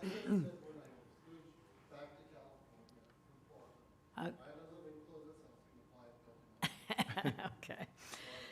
So I'll just offer some comments. I don't know that I have a solution. So the first thing I wrote down is I love the mixed-use idea in Old Town. I think it is super great. I think it's time. I think it's right. I think we hope for more than one unit. That wasn't really the intent, but you got to start somewhere. So conceptually, I think that is the future. So I feel okay about that. I do think this is a gateway. But there's a couple things that I wish we could have stepped back and taken all, I already forgot how many property owners you told me, 7, 5, whatever they were, 5, and figured out how to do a master plan in there. Because no matter what happens, it's never going to be great. It's going to be noisy. It doesn't matter what gets built there. 600 square foot house, 300 square foot restaurant. It doesn't matter. It's always going to be noisy. I think we have a moment to build a gateway entrance that's way more powerful than any single building. So I wish that staff could facilitate a conversation in that space. Because that, to me, again, I always say you get one chance at property, and this time we get two, because here we have this vacant land. To me, that seems like the right solution. The challenges that you all raise as tenants, we typically say we need to be mindful of our neighbors. Someone can't come in next door to my house and build us something without asking me and talking to me. And so I just feel like we missed that step in here. And I don't know if there's an urgency to any of this. I don't feel that urgency. But if I were in charge, I would say, could we get together on this parcel and talk about what that is? The fact that you don't know whose alley it is kind of problematic. So we should probably answer that question. If you've been maintaining it for all these years, it's not really yours. That's weird. If the city should have been maintaining it and we haven't been, that's unusual. So in my mind, I'm not willing right now. I would continue this to have more conversation. The obstacles that you have, some are going to be unovercomable, as often happens in neighborhoods, happens every time we see land use. But I don't know that we considered all of those factors when the Sasano plan was going. I appreciate what you described on your architectural intention. Don't love it, but I hear what you say. I hear what you say about wood, and I think the design elements can still be adjusted as time goes on. So I hear what you describe, and I appreciate that. But I would suggest we hold on and we have a continuance and we have a neighborhood meeting in a triangle. And we sit in the triangle and we try to figure out how is this gonna all integrate when this happens or that happens, and then we come back and see what the right answer is. Maybe the building is a little bit smaller. I don't know. I'm not a planner, but I'm not willing to decide tonight that we're gonna do this right now, because I don't think we have enough homework, and I think the impacts on existing neighbors are too significant, and we can't mitigate them in any way that's going to be satisfactory. Now, maybe we never will, but I think we need to think that through a little bit further. So that's where I am right now, but if I could direct this council, my advice and my motion might be to continue this item so that we can work out these. This is 5, 7, 5. I already fought again. How many? 5. Thanks, Diane. 5. These 5 property owners. It's not like it's a neighborhood of 600 people. It's 5 property owners. So I think we can do better, and I think we can get in the same room and sort it out. And at the end of the day, the outcome is always better. So that's what I would offer up tonight. Any other thoughts, comments from the council members? Go ahead, Matt. Just from, I hear what you're saying on that, but I'm just curious, is there anything that can change from the aspect of our muni code, our property? If the property owner comes back and says, no, this is what I want to build, what basis do we have to deny that? I mean, that's kind of, because that's where I just wanted clarification, because I understand the appeal process, and I understand that there's issues with the parking issues and those kind of things, but at the same time, I'm not really sure what I've heard tonight that allows us to say, no, you can't build your project. Is there anything that we've missed tonight that pertains to? I mean, me personally, I don't think much is going to change. I think based on the comments from both parties, I don't know if they're going to come to a compromise. Other than the parking request, everything else, they're meeting the development standards. So unless the applicant is willing to reduce the size of the parcel and economically, feasibly, I don't know, that's up to them if they want to do that. But just from where I stand, I don't think much is going to change. I guess I would add, for example, I would add in the CUP parking spaces. That would be something that I think is a negotiable item. I don't know what it does to the layout. I haven't the vaguest idea. But to me, that's something that we could account for. So I guess I would say, Matt, I'm not sure anything will change, but we've never tried. So that's all I would say, but I hear you. Well, I guess my question is can we change that? So, well, that's what I was hearing, is that they're meeting all the requirements that we currently have on code. And for us to go back and say, well, we're going to change the CUP and we want you to have 4 parking stalls. Oh, we can add that tonight. I don't know if that's something we can do. Those are the questions I'm asking, because it's not, it went through the planning commission. This is what they put forward to us. Mhm. So I guess that's my concern. Is, Yeah. you know, because I agree, I would love to see more parking out there, but I don't even know if it's feasible to do on that size of a lot. Or, you know, to help them with their parking issues and the whole downtown area. I mean, it's always been, Yeah. you know, finding parking anywhere Right. is always a struggle. In terms of the feasibility aspect, I'll let the applicant, address that. But from a development code, yes, the CUP process, the council can request parking tonight if you see the need. Well, Drew, go ahead. Just looking at the footprint of this piece of land, I don't know that you could, without seriously changing the entire footprint of the building, that you're not going to get anything. There are some spaces on the street, if I'm looking at it correctly. The alley is a one-way alley. I'm a little concerned about the ability of them to back out of that garage with existing cars there, but I will take staff's word that that's sufficient. I don't see a reason to reshuffle the deck on this. I think we need to play the cards we're dealt here.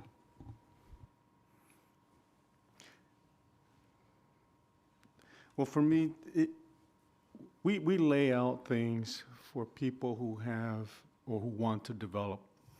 We lay them in our general plan, and we have guidelines that we have to remember. Those guidelines are saying, hey, do something innovative housing. I don't think anyone's going to bring anything bigger than this to this small of a lot. First time doing something mixed use, which we have been wanting mixed use. We've been wanting Wilson to do it over there by Loma Vista, and it's taken forever, and they have a bunch of land, right? Finally, someone does it in a place where it really needs. And so we're going, okay, the general plan says this, we're meeting the general plan. Then we look at the specific plan, meaning an applicant will go to the specific plan, hey, I think you're going to contradict these things. So, they're going to go to their consultants and architects, and it's not going to meet it. They go and they go, look, it can meet it. It says, okay, gateway. Big old building now. It's going to be something, we're always going to have a difference of opinion on should it be modern or should it be more Western. And so, but they took the general plan going innovative, we're going to make it this way, put wood. I think I'm sold on that. And they're going to make it bigger than anything else. So in other words, they'll see Mr. Woodworth's beautiful fountain, and then they'll see this big building behind it as well, which goes, good. Parking, we actually gave them 2 parking spots, okay? And a 300 square foot business, who's going to come in there? And if they do, parking all around. People keep saying there's not enough parking, plenty. Okay, I think Old Town still has plenty of parking. Can you park in front of your business? Probably not all the time, but if people talk about the actual numbers, whenever we do a study, it's always there's still so much parking in Old Town. It's inconvenient for any business who is in Old Town that at our big events, people are going to park wherever they're going to park. That's a whole other issue. Now, the issues for the appeal, the first is the construction and sort of it's going to bother. We got codes for that. And if the codes are insufficient, say this noise code needs to be lower. Oh, this construction code is terrible. You just can't say it's going to bother business. It's going to bother business everywhere. And if we say today, oh yeah, if it's going to bother business, we don't do it, then okay, well, which code did we change? We are bound by our codes. And whoever doesn't like it has to come to the PD, to you, and say, hey, this is what it is. And so I understand it's going to hurt business. We voted to continue to build that bridge. It was going to hurt business. It was tough on us, but it was by the code, and so we did it. Now, with regards to the parking, I said 2 is already sufficient.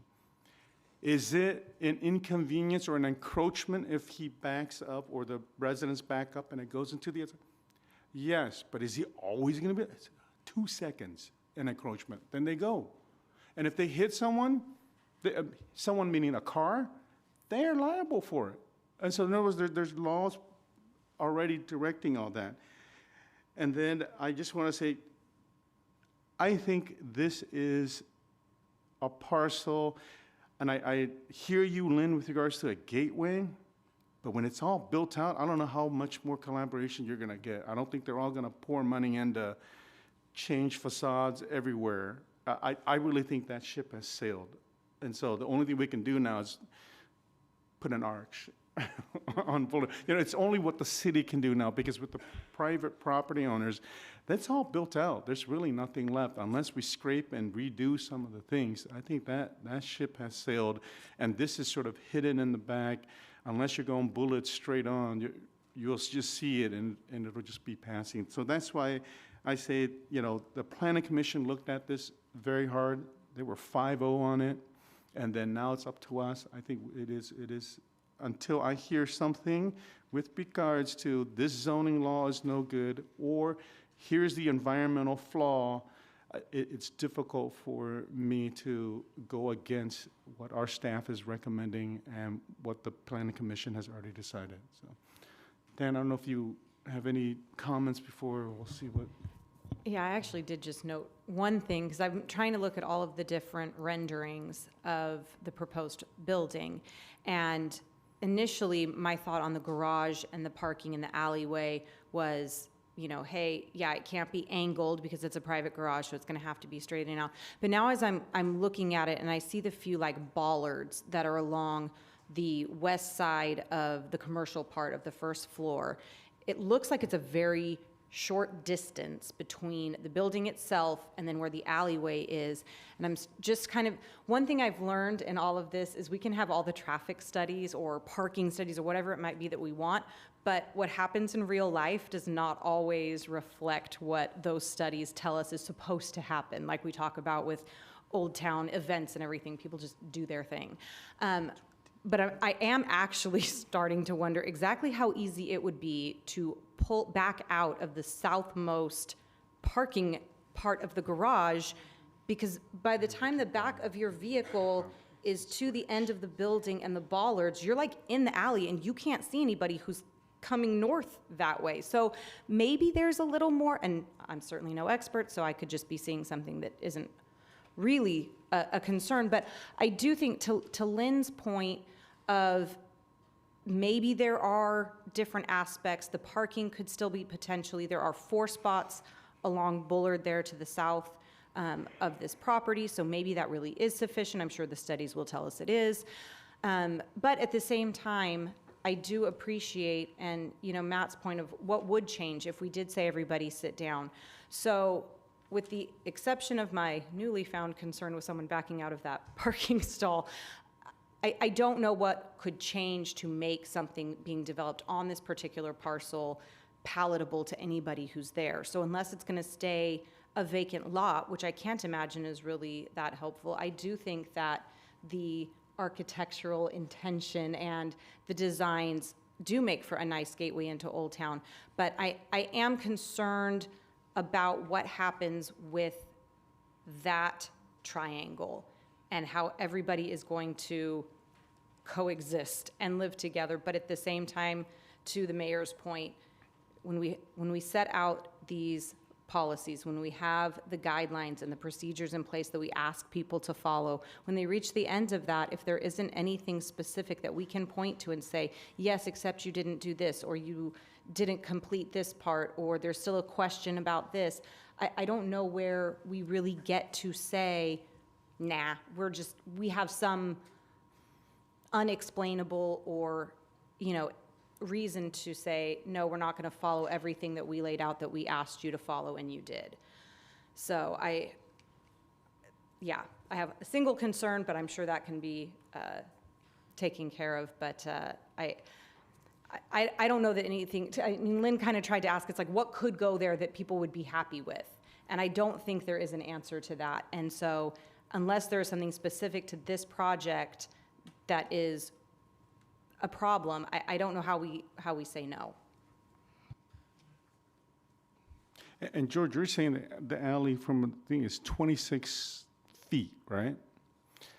From the edge, from what I see, there's 26 feet. So I mean, if you're backing out 26 feet, but, you know, if you look at the number. From the wall of the garage, they're gonna have to provide 26 feet. But it's blocked by building. Okay. So it's only, here's the. And that wall is about 12 feet. From the garage to the wall, I guess it's about 12 feet, yeah. So as they're backing out, that's all wall, so it's not until they hit that Yeah. alley that there's view. Well, we're just gonna see what, yeah, go ahead, Drew. I think we've all said what we need Move to say. to deny the request for the appeal, uphold planning commission's approval of project CUP 2025-006. Do we have a second? I'll second. Okay, we have a motion and a second on the floor. Any further discussion? Okay, I'll go just ahead, say go one ahead. thing. We don't know if anything's possible until we try. So if there's not an urgency, if the two parties are willing to have a conversation, there's no harm, no foul in a 30-day continuance. But that's the last of my comment on that. We get one chance at this. And so 50 years from now, probably I won't be here, just a wild guess. I just want, we get one chance at this. So that's my last pitch, but there's a motion in a second, so I'm going to lose this one, I'm sure. Okay, we have a motion for any further discussion. Okay, seeing none. All those in favor signify by saying aye. Aye. Any opposed? No. Okay, motion carries 4-1. Thank you very much. Thank you, George. Thank you, appellants and applicants as well.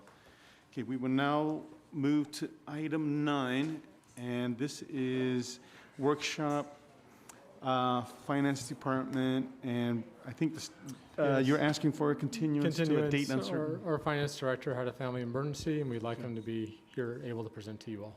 Okay. Anyone object here? Okay, anyone in the public?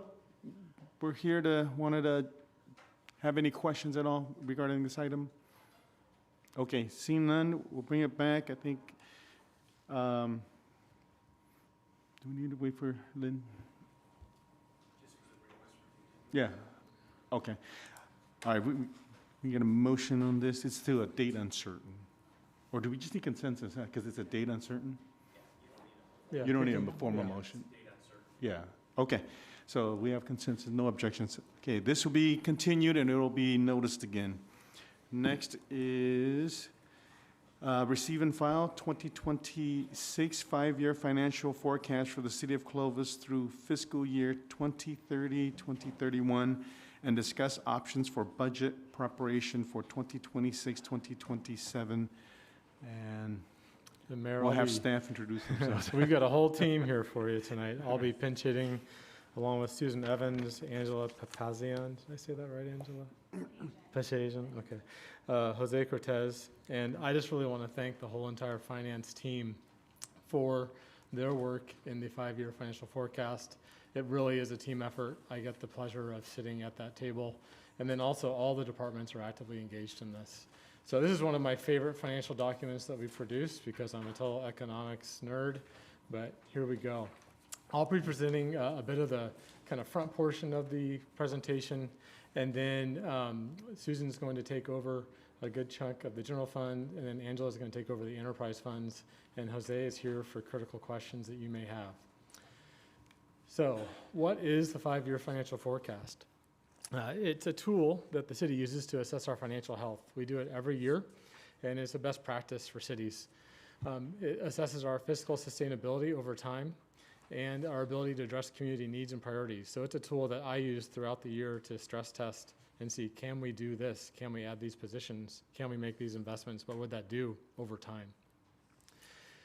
It also allows us to review scenarios like I just described, and it's a critical building block to our upcoming budget process. We'll get into that a little bit. So just a few scope and economic assumptions for you all.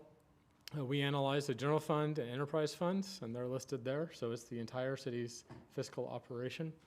As far as assumptions, the revenue growth we put in was 2 to 3% growth in sales tax. This is pretty conservative, but we feel that it's important to be conservative so we're not overspending what we can over time.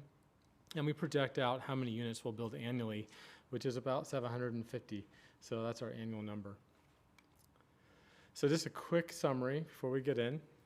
First off, there's a complete turnaround, and that is thanks to Measure Y. I'll get into Measure Y in the next slide. But we've shifted from a deficit a couple of years ago in our financial forecast to a surplus. And we're extremely grateful for that, and it's a huge opportunity. We're targeting some new investment in this forecast. There's 50 new public safety positions over the 5 years included.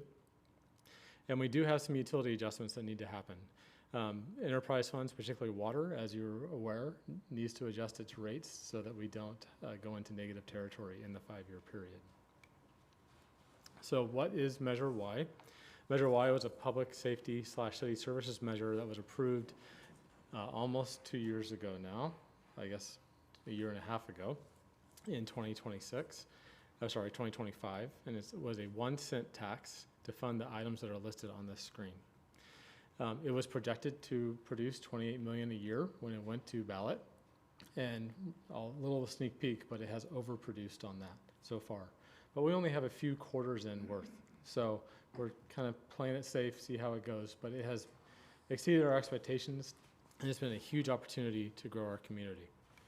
So with that, I'm going to turn it over to Susan, and she'll take over from here on the general fund. Good evening, Mayor and members of council. I'd like to take the opportunity to thank the finance team. They stayed to the end, and they've been obviously very dedicated to this project, so I wanted to give them thanks and let you know that they were here. We'll try to put them earlier on the agenda next time. So the general fund, a historic turnaround. Measure Y has reversed a trajectory of projected deficits. The past 2 years ago, we faced certain service cuts and the inability to hire.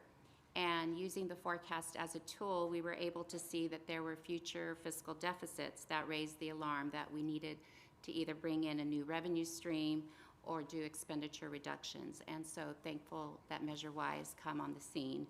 And so that brings us to our present, which is that revenues are now growing to keep pace with expenses and needed service level improvements. And so we now will be experiencing not a deficit, but a surplus that's projected at $14.3 million for 25-26, largely due to Measure Y. We are delivering on promises with Measure Y. The voter-approved 1-cent sales tax is generating approximately $31 million annually to fund specific community priorities. Those priorities, as Andy mentioned, are funding 911 response, safe streets, and keeping public areas clean. Sales tax is now 52% of the city's discretionary revenues with Measure Y, when it was previously 25%. Property taxes are 34%, and other revenues are at 14%. Measure Y provides a huge opportunity for the city to grow in a meaningful but responsible way. And so Jay is here in spirit because that is his quote from last year's forecast, so I thought I'd put that in. Investing in public safety, police, we are aggressively restoring service levels with 50 new police and fire sworn and non-sworn positions, and that's throughout the entire 5-year forecast period, and ensuring funding continues for those that are grant-based staff. We have retail theft grant and staffing for adequate fire and emergency response known as SAFER.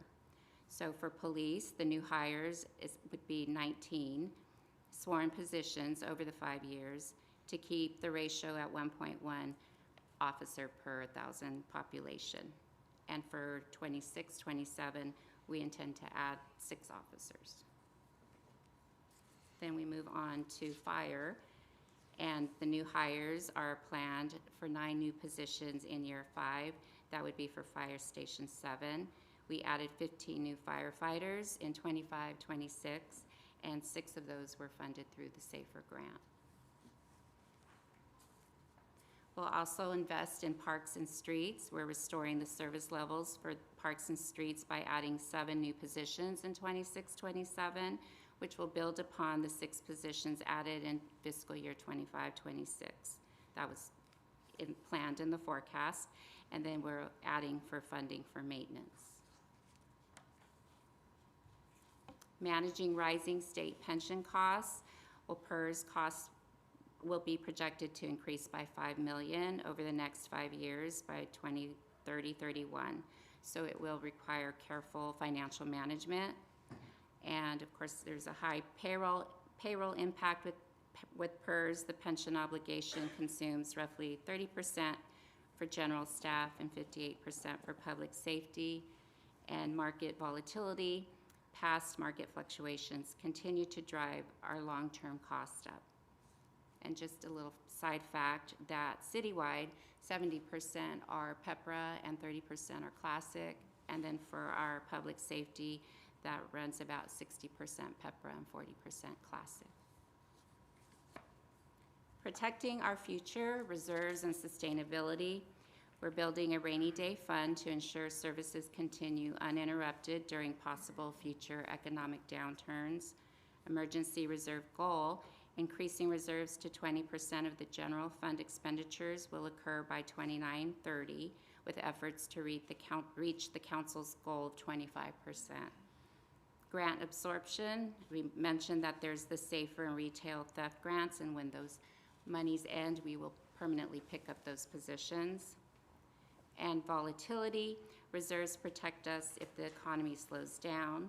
As I mentioned before, the sales tax is now doubled or over doubled the percentage of our discretionary revenues from 25 to 52%, making the city more dependent on consumer spending habits and patterns, which are sensitive to inflationary and economic pressures. And just a note, GFOA, Government Finance Officers Association, recommends for cities that have sales tax as their primary revenue a 35% or more for their emergency reserve. So 35%? And it's a best practice. It isn't mandated, but they consider 20% a minimum for if you have your sales tax as your major source of discretionary revenue. I just had a quick question. On sales tax, only because I know this was a topic way back when it comes to like internet purchases or you're making your purchases through Amazon, do we see any of those revenues now going back to point of purchase, or is it? So for our online purchases, Yeah. we do see our sales tax. It comes in whether it's through the county pool or whether we get it directly is dependent on where the inventory is at, and then also where it's delivered. So I know sometime back there was the conversation about point of purchase. If you're, if you purchase it from your home in Clovis, then the sales tax should go to Clovis. But Yeah, there's been a discussion at the league level on changes in statewide policy on that. However, Measure Y does collect based on where the item is delivered. So we were actually able to see some of that capture now thanks to Measure Y, which explains why Measure Y is probably outperforming our regular sales tax. Yes, yes.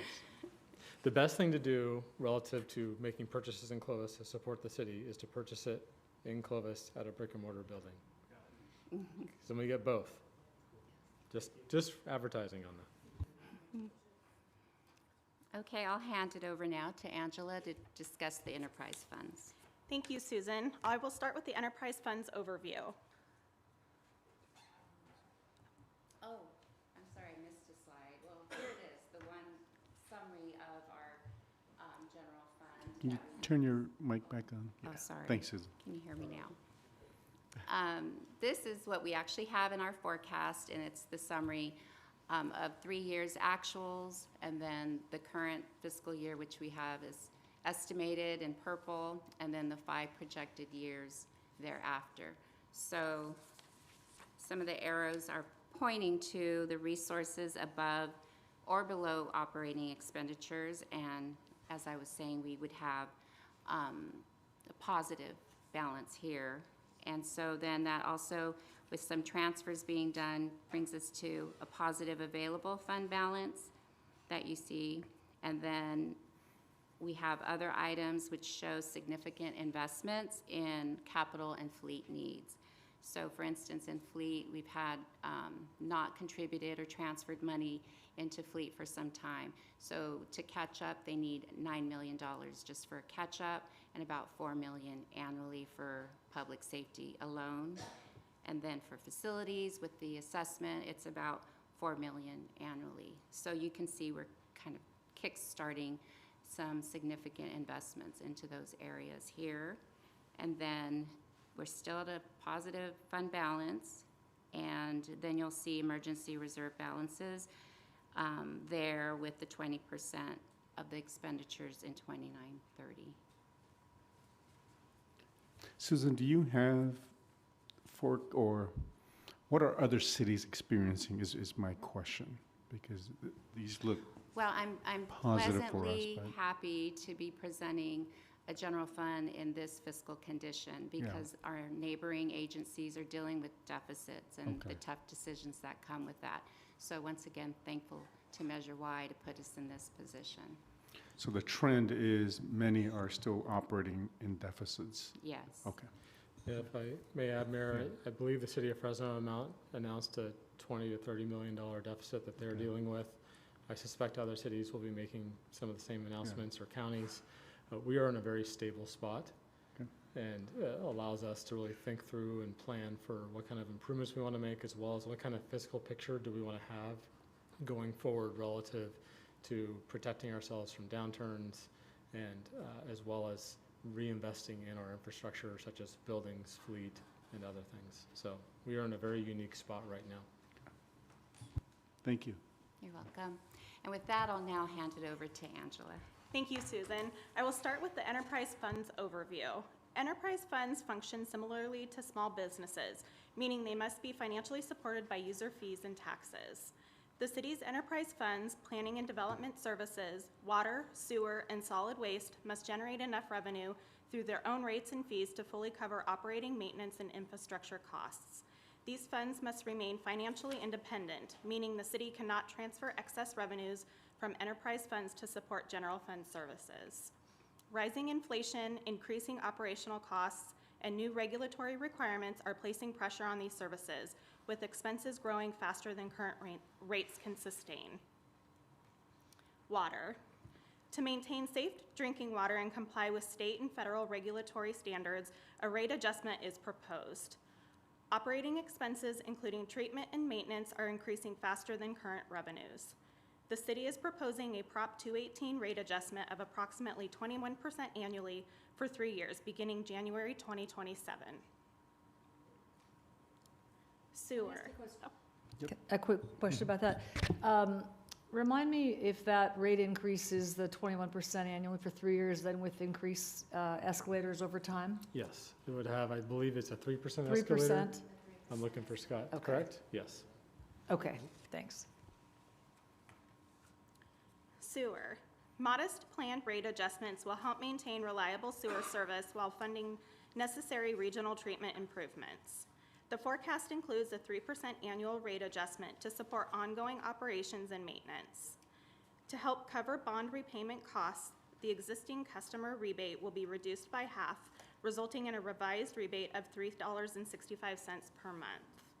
Key factors influencing these adjustments include rising treatment costs at the Fresno Clovis Regional Wastewater Treatment Facility and sewer operational costs. Community sanitation. Managing refuse and recycling requires steady, predictable rate adjustments to keep pace with contract and landfill costs. The forecast includes a 4% annual rate adjustment for refuse, recycling, and organic services. Solid waste reserves are projected to decline modestly from $10.8 million to $7.7 million, but will remain at stable levels to support operational reliability. Transit. Transit operations are currently fully funded through a combination of grants, taxes, and Measure C, the region's local transportation tax. The city is investing in a new transit operations center to support modern transit operations and accommodate future zero-emission bus infrastructure. Looking ahead, the city continues to closely monitor the 2027 expiration of Measure C, which represents a key local funding source for transit services. If Measure C is not renewed, transit funding could be reduced, potentially affecting future service levels. Planning and development services. Housing construction is expected to remain steady with approximately 700 single and multifamily residential units projected in fiscal year 25-26 and about 750 units annually thereafter.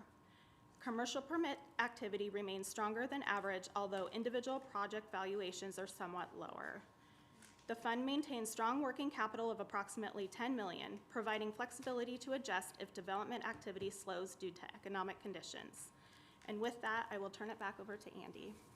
Any questions on the enterprise funds? I do have one quick question. And if you don't know this, that's okay too. But back when you were talking about the 21% increase, and I know we're going to be doing that down the road, what does that actually mean in real dollars? What do we think that is per household? If we want to wait till we get to that, that's fine. We may have that. Hold on. No, that's a topic for another day as well. But I was just curious when we, because I remember when we talked about it, when it says 21%, it seems like this huge number. So on a typical bill, I think is what you're asking. Yes. Yeah, I believe that is like $5 to $8 on a monthly basis. Yeah, Okay. it can vary if you're, business versus So a it could be resident. $4 to $10 type of. Correct, yeah. Per month type of thing. Correct. Okay, that's all. Thanks. Yeah. It's a big percentage. It's a small number, dollar, Derek, but it is a small big, dollar amount. it is, Well, yeah. relative, I guess, compared to that. All right, thanks. I just wanted, for the enterprise funds and sort of transportation, transit and all that, are these projections, 5 years with Measure C Yes. still added, or, so we didn't do it with, if we had no more? Yeah. Okay. If Measure C went away, that's about a $2 million hit to transit, Mhm. give or take. Yeah, okay. Any other questions? Okay, so I'll do a summary and then give you some next steps. So the general fund is structurally sound with surpluses and growing reserves. And I can't tell you how heartening it is to say that. We are very stable. Investments, we are delivering on the Measure Y promises that we made: safety, streets, quality of life, adding critical services. But we're doing it in a prudent way and rolling that out. Enterprise funds, we're continuing to monitor those to ensure rates meet the rising capital and operational costs and coming to you with those needs. And then the last thing is this vigilance. We have to monitor inflation, sales tax volatility, and protect the Clovis way of life through having prudent reserves and set-asides. Some next steps in the budget process. These are so I believe that we really started talking about budget as departments gave you updates over the last few months. Our Measure Y Oversight Committee provided you a report in January. Our 5-year forecast is complete as of tonight on March 9th. We'll come back to you next week with a budget input session for council and the community to give us any refinements. All the positions that were included in this forecast were positions that we included in the 5-year forecast plan that we developed last year. So we were trying to implement year 2 of a 5-year rollout for the Measure Y growth. And we'll come back and get any refinements that you may have next week. And then budget hearings, the budget will be introduced on May 18th, and then we'll have adoption hearings June 1, 8, or 15 if needed. So with that, we're open for any questions, comments. Thank you, Mayor. Go ahead, Lynn. I'll just have one comment. I feel like, and maybe this is next week's conversation, but I'm not satisfied that in 5 years we'll only be at a 20% reserve, especially when you said the best practice is 35. So I would just offer that we think about, our policy as a council is 25%. We're not even at our policy and we're 10% below the best practice. So I would strongly urge with the surplus funds we have that we think about making an investment in that reserves. I know Councilmember Bessinger wants to spend it every time he can. I'm trying to give you some money to spend, Drew. But I think it's not satisfactory to only have a 17% reserve today, 20% by 2030. So with that, I would strongly advocate that we take a look at that and get that closer to 35%, if that's the best practice. Yeah, love that direction. And at next week's meeting, it would be a great spot for that. I'll forget it by next week, so I just told you right now, and then you remember it. We do have. Oh, I will. We do have ability. I just wrote it down, though. We do have ability, we being the city, to make that decision, which I'm grateful for.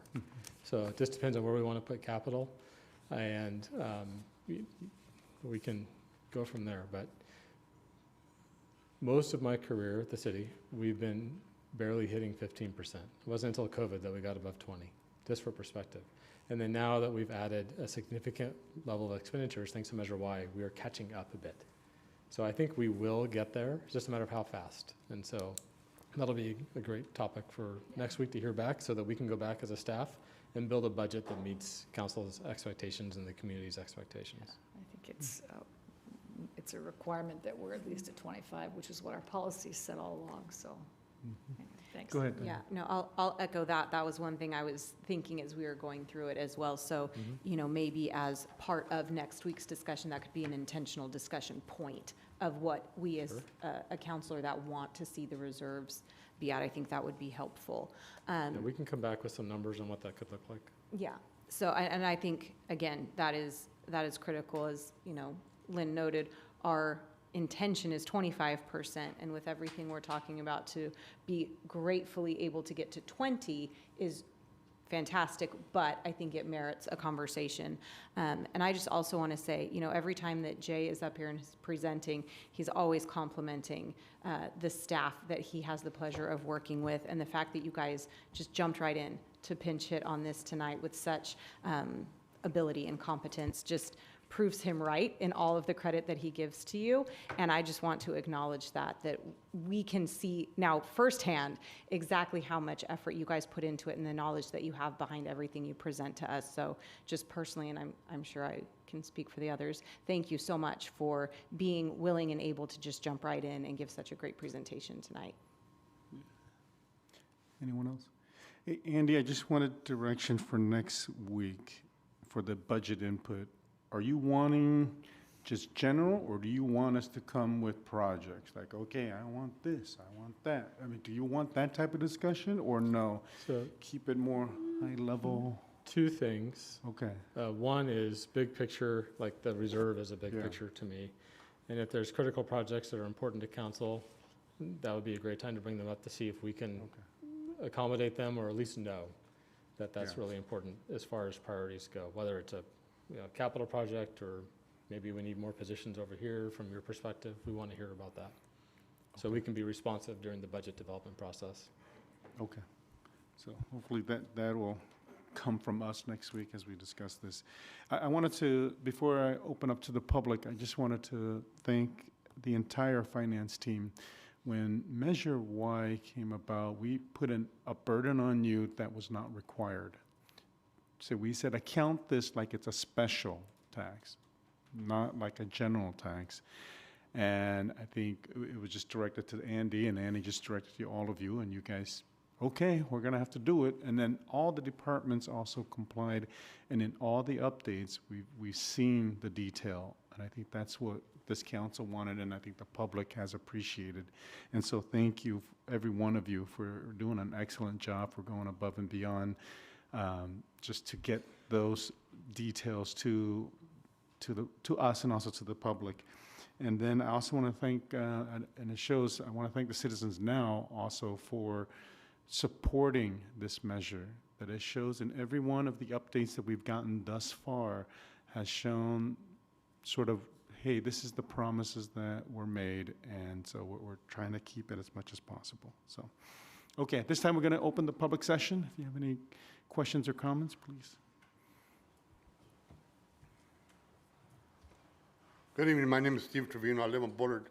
Last year, I think it was about October, we were talking, or maybe it was November, we were talking about the city manager. I said there was an extra $10,000 or $20,000.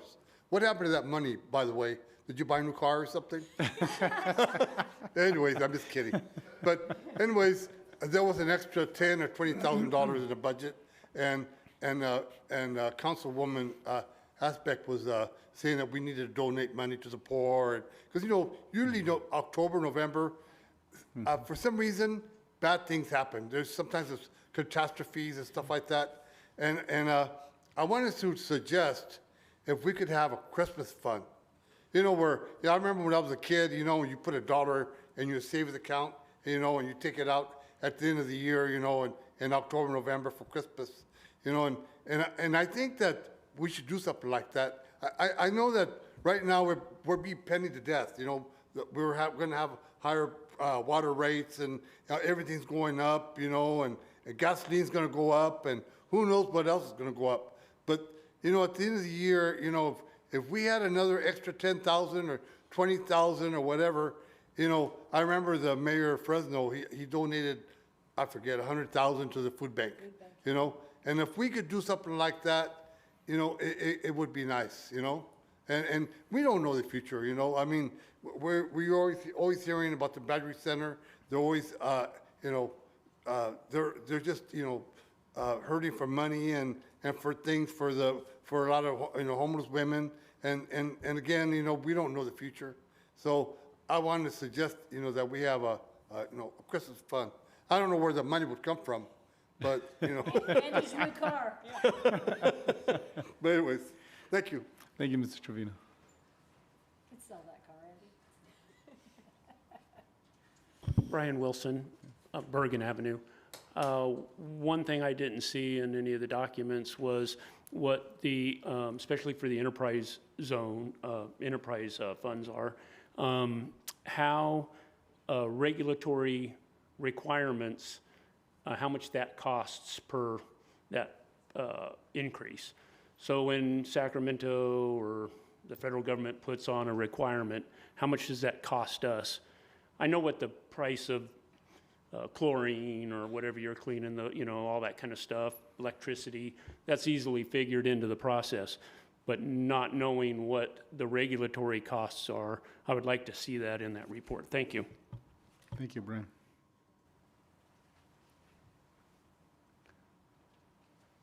It's on. Oh, it was on, Well, yeah. now it's on. Good evening, Eric Rollins.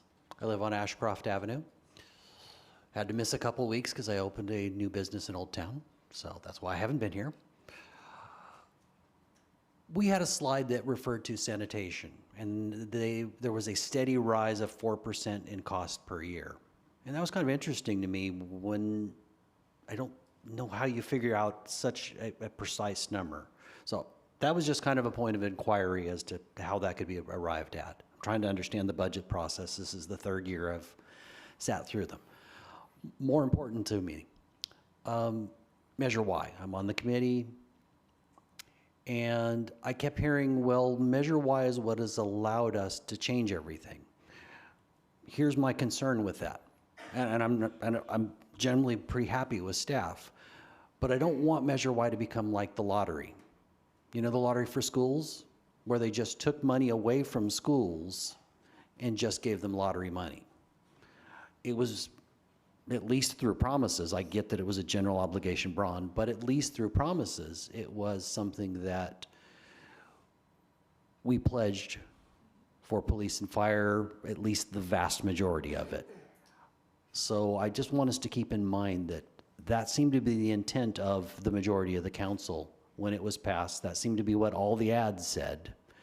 And so we need to be aware of that. And aside from that, I do appreciate the measures and the extra work that staff has done to bring transparency to what's happening to Measure Y funds. I thank you for this time. Can you address that 4%? Sure. So under our approval for solid waste, correct? We have up to a 4% that can be increased on an annual basis. Based on the assessment in the 5-year forecast, we're going to need to implement 4% per year to keep that fund solvent. However, if we don't need to, we don't increase it by 4% every year. We say, hey, this year we only need 2%. But based on our forecasting, we think we're going to need the full 4 to keep up with the cost of doing business. Thank you, Andy. It is a contractual in the Mid-Valley contract as well? So this is for the whole entire fund, not just Mid-Valley. So Mid-Valley does have an increase, but there's also other costs, such as we maintain the landfill, we do other things, so it's all the costs, yeah. Thank you, Andy. Anyone else like to address the council on the 5-year forecast? Okay, seeing none, go ahead and close that. This is just a receive and file, and so join us next week as we discuss in more detail again. Okay, this time we'll move to city manager comments.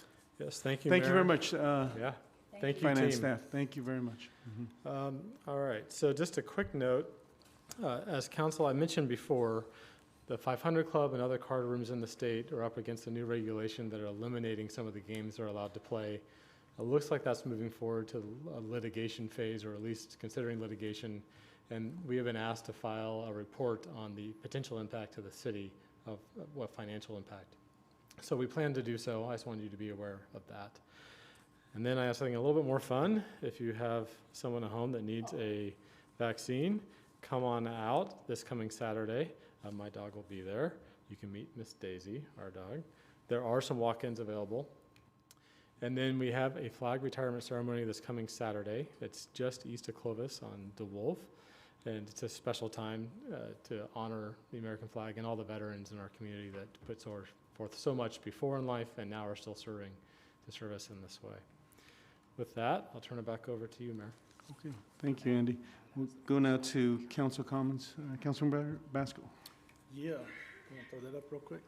So I wanted to share this picture that was sent to me today for Ben Echeverria, one of our employees out at the, drives one of the big trucks.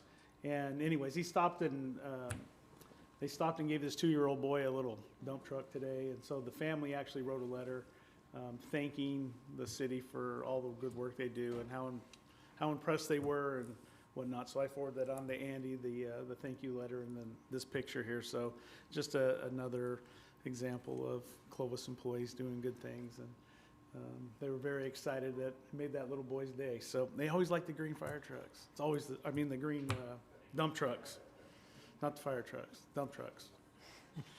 You almost had it there, Chief. Almost. So close. I meant to So say, close. they like the dump trucks more than they like or the garbage trucks more than they like the fire trucks. So,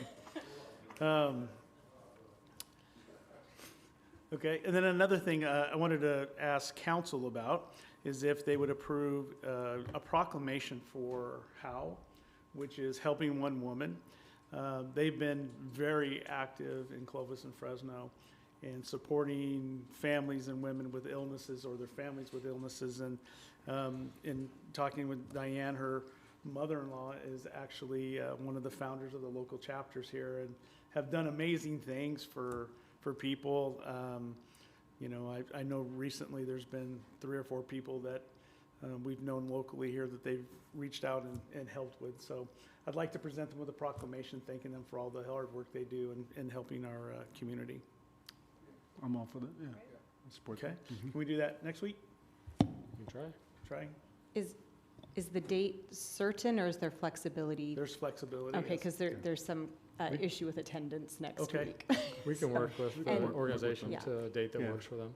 April is the organization's anniversary month. They were Oh. founded April of 2008. In Fresno, they have chapters all across the country in multiple states and have, over the course of the last however many years it's been now, raised millions of dollars that gets sent right back into communities with women in need, which helps families in need, which helps communities. And so it really is an incredible organization, and I really, really appreciate, Matt, you wanting to bring that forward. Thanks. And I think that, if April works, whatever the date may be for that too, so. And then one other plug on the 21st is the Special Olympics Polar Plunge. So I do have a team. If anybody wants to sign under my name and help raise money for the Special Olympics Polar Plunge, it's Matt Baskell, Clovis City Council. And so that we could come out #1 on the donation list would be great. I just give you the money, I don't have to jump in the water. You don't have to give, you don't have Okay, to, you don't have to jump in the water. I'll jump in the water for you. Just feel free to make a donation and help out Special Olympics. That's all I got. Okay, thank you. Councilmember Bessinger.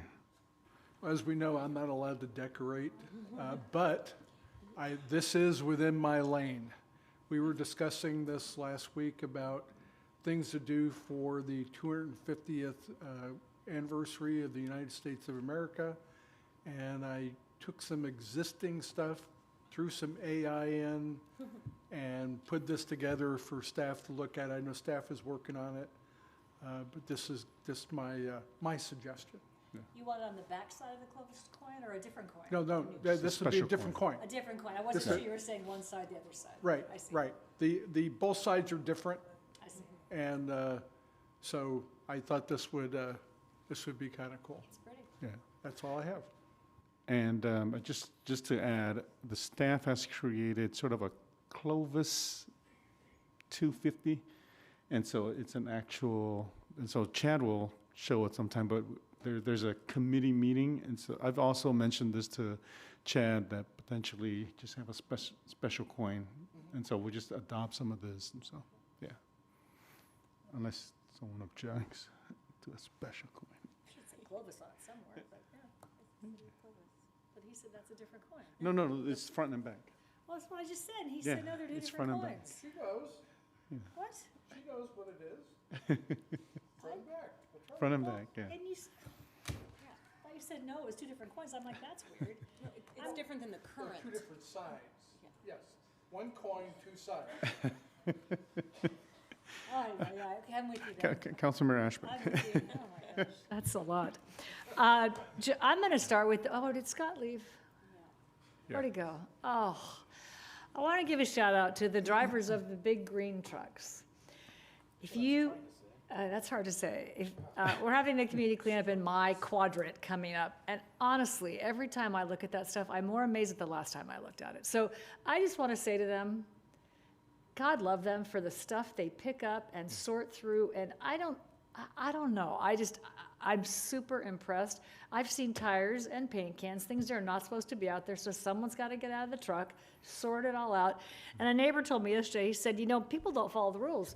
And I think if they don't follow the rules, they should just leave their stuff there and then not come back and get it. And I said, oh, that's a terrible idea, because the city would be full of people with, so anyway, I just wanted to give them a huge shout out. That is way beyond the call of duty. I don't know that I know we recognize and appreciate that, but it deserves extra kudos as I've inventoried the growing mounds of trash in my neighborhood. So I wanted to give a shout out to that. I also wanted just to give a reminder that tomorrow night, the Historical Society is doing a Let's Talk Clovis. Judith Pruce will be talking at 7 o'clock about growing up in Old Town. So if anybody's out and about, it would be interesting to stop by and hear what she has to say. And then I just wondered, I know that the sign above our heads is soon to be installed. Could we just get some documentation on who gave money and how we manage the funds, and were they enough to cover the cost? And we just need some public documentation about the money in a public space is all I would ask. Yeah, so the sign cost about $908. We received an anonymous donation. I think it was a group of people, but one person made the donation, and in the full amount. So those are the two, I think, key pieces you're asking for.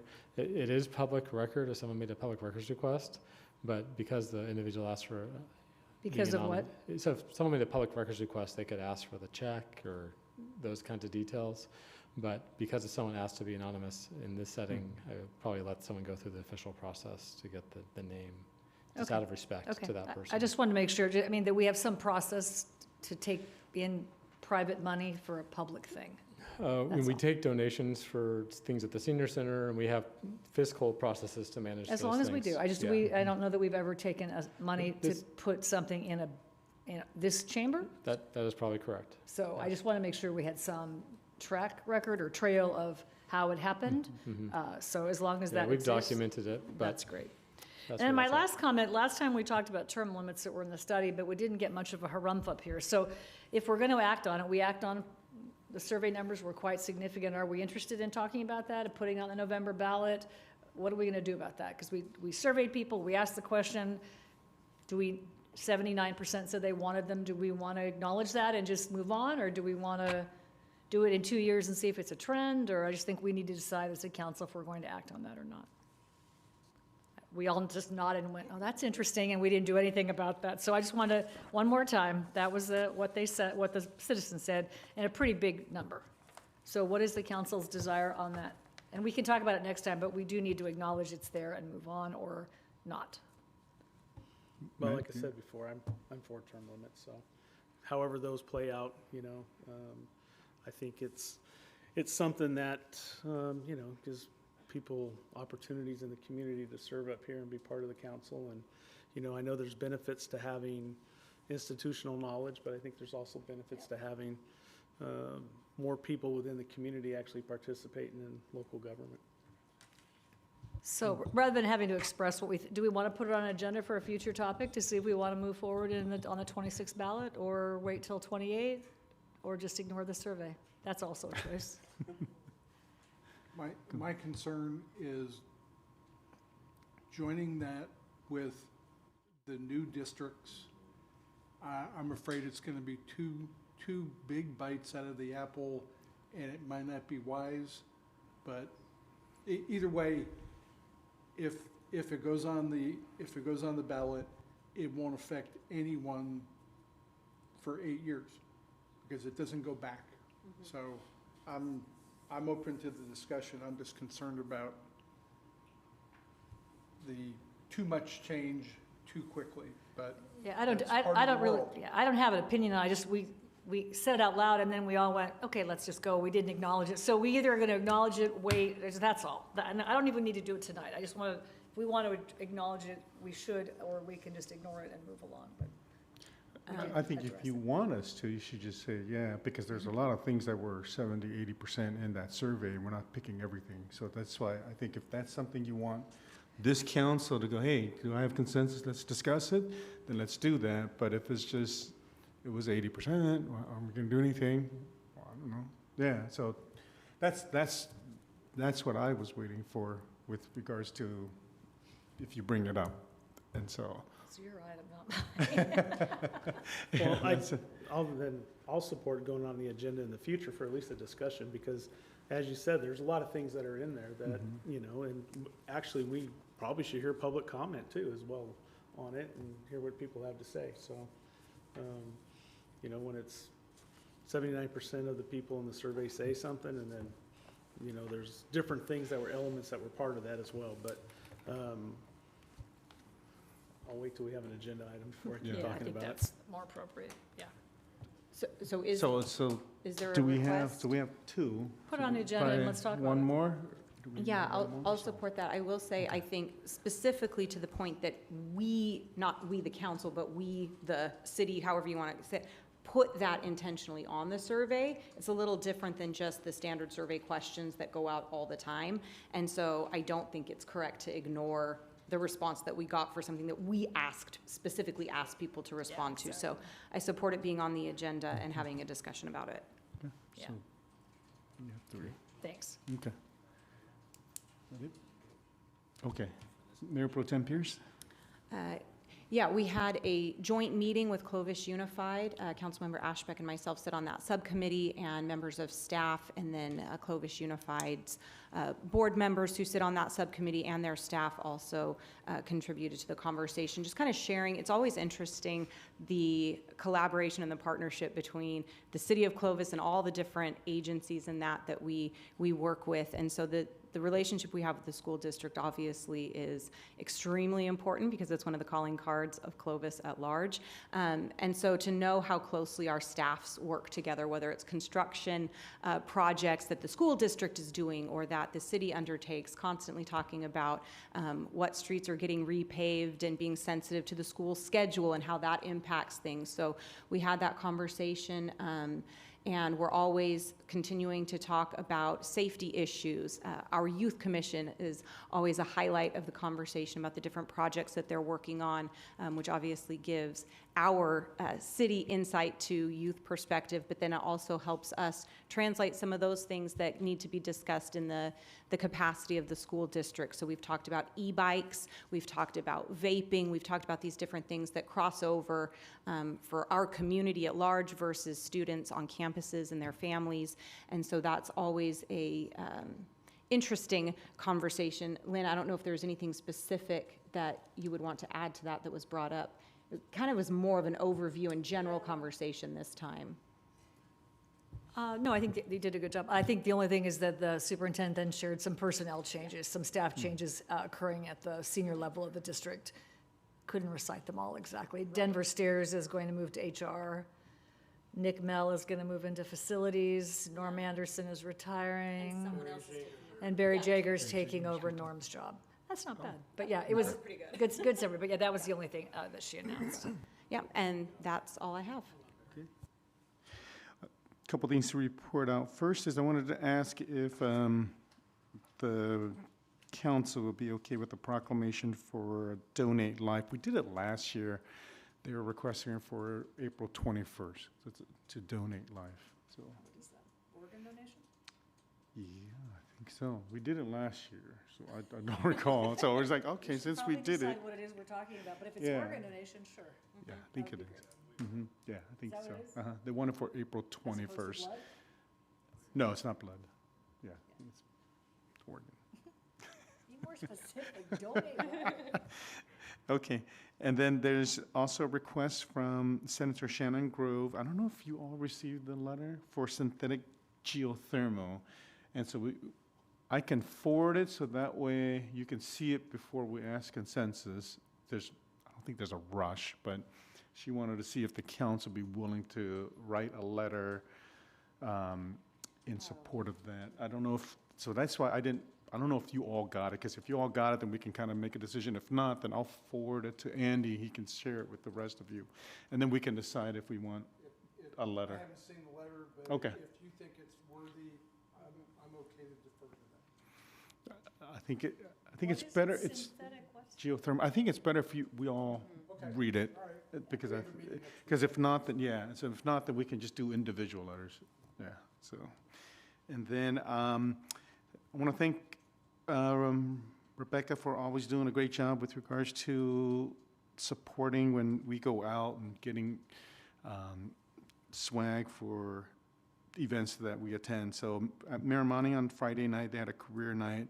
I think Public Works was out as well, and then our PD was also out. And so we appreciate just different departments going out to elementary school. And so it was from 5 to 7. And then there was the Clovis Unified School Board meeting where we presented the proclamation to the Clovis High Band. So they actually performed that night. And so Lynn wanted to make a suggestion that we get a band every meeting. The mayor's breakfast needs that, man. Everyone would be awake in a split second. They were amazing. Amazing, Yeah. right? And I want to thank Lynn and Matt for being there in support. And then the tree planting for Tree City USA, we did it on Friday and missed you. Yeah, you're always there at all of them.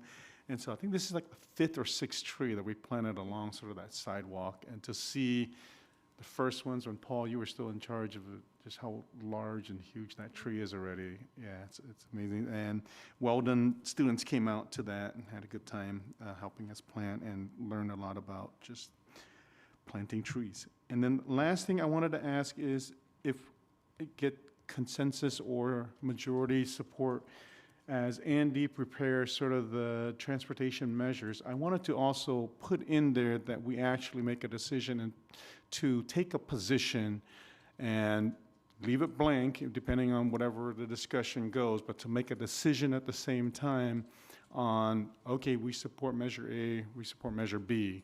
And so that way, there's a show of support from the city on which of the measures that are out there that we support. So the language would be similar, just that leave that, this council supports measure, and then we'll just, whatever that name of the different measures are. And I wanted to see if the council would be willing to do that all in addition to the presentation by Andy as well, their brief presentation for us, so. Okay. So that way it's just one time and just we're done. Is that clear? Yeah, so that's clear. So it'll- we'll attach a resolution to that staff report that's going to provide the background on the measures as far as their process, where they're at. We'll also attach what they filed with what the measures are. Staff isn't planning on a very in-depth analysis of either or presentation on that, but it'll be available in the staff packet. Okay. Is that clear? Yeah, that's what Just one kind of question on that. Since both measures are in the process of collecting signatures and neither is qualified for the ballot yet, how would we work if we supported a measure that ultimately didn't qualify for the ballot? Then it just goes away. Yeah, I think it just goes away. I think because right now the council is much more visible outwardly, I think our residents need to know where we as a council stand on the measures as they are out. So that's why I'm asking for that. Are we good with that? Okay, all right. And that's all I have, and we are adjourned now at 8:55. Thank you, everybody, for attending.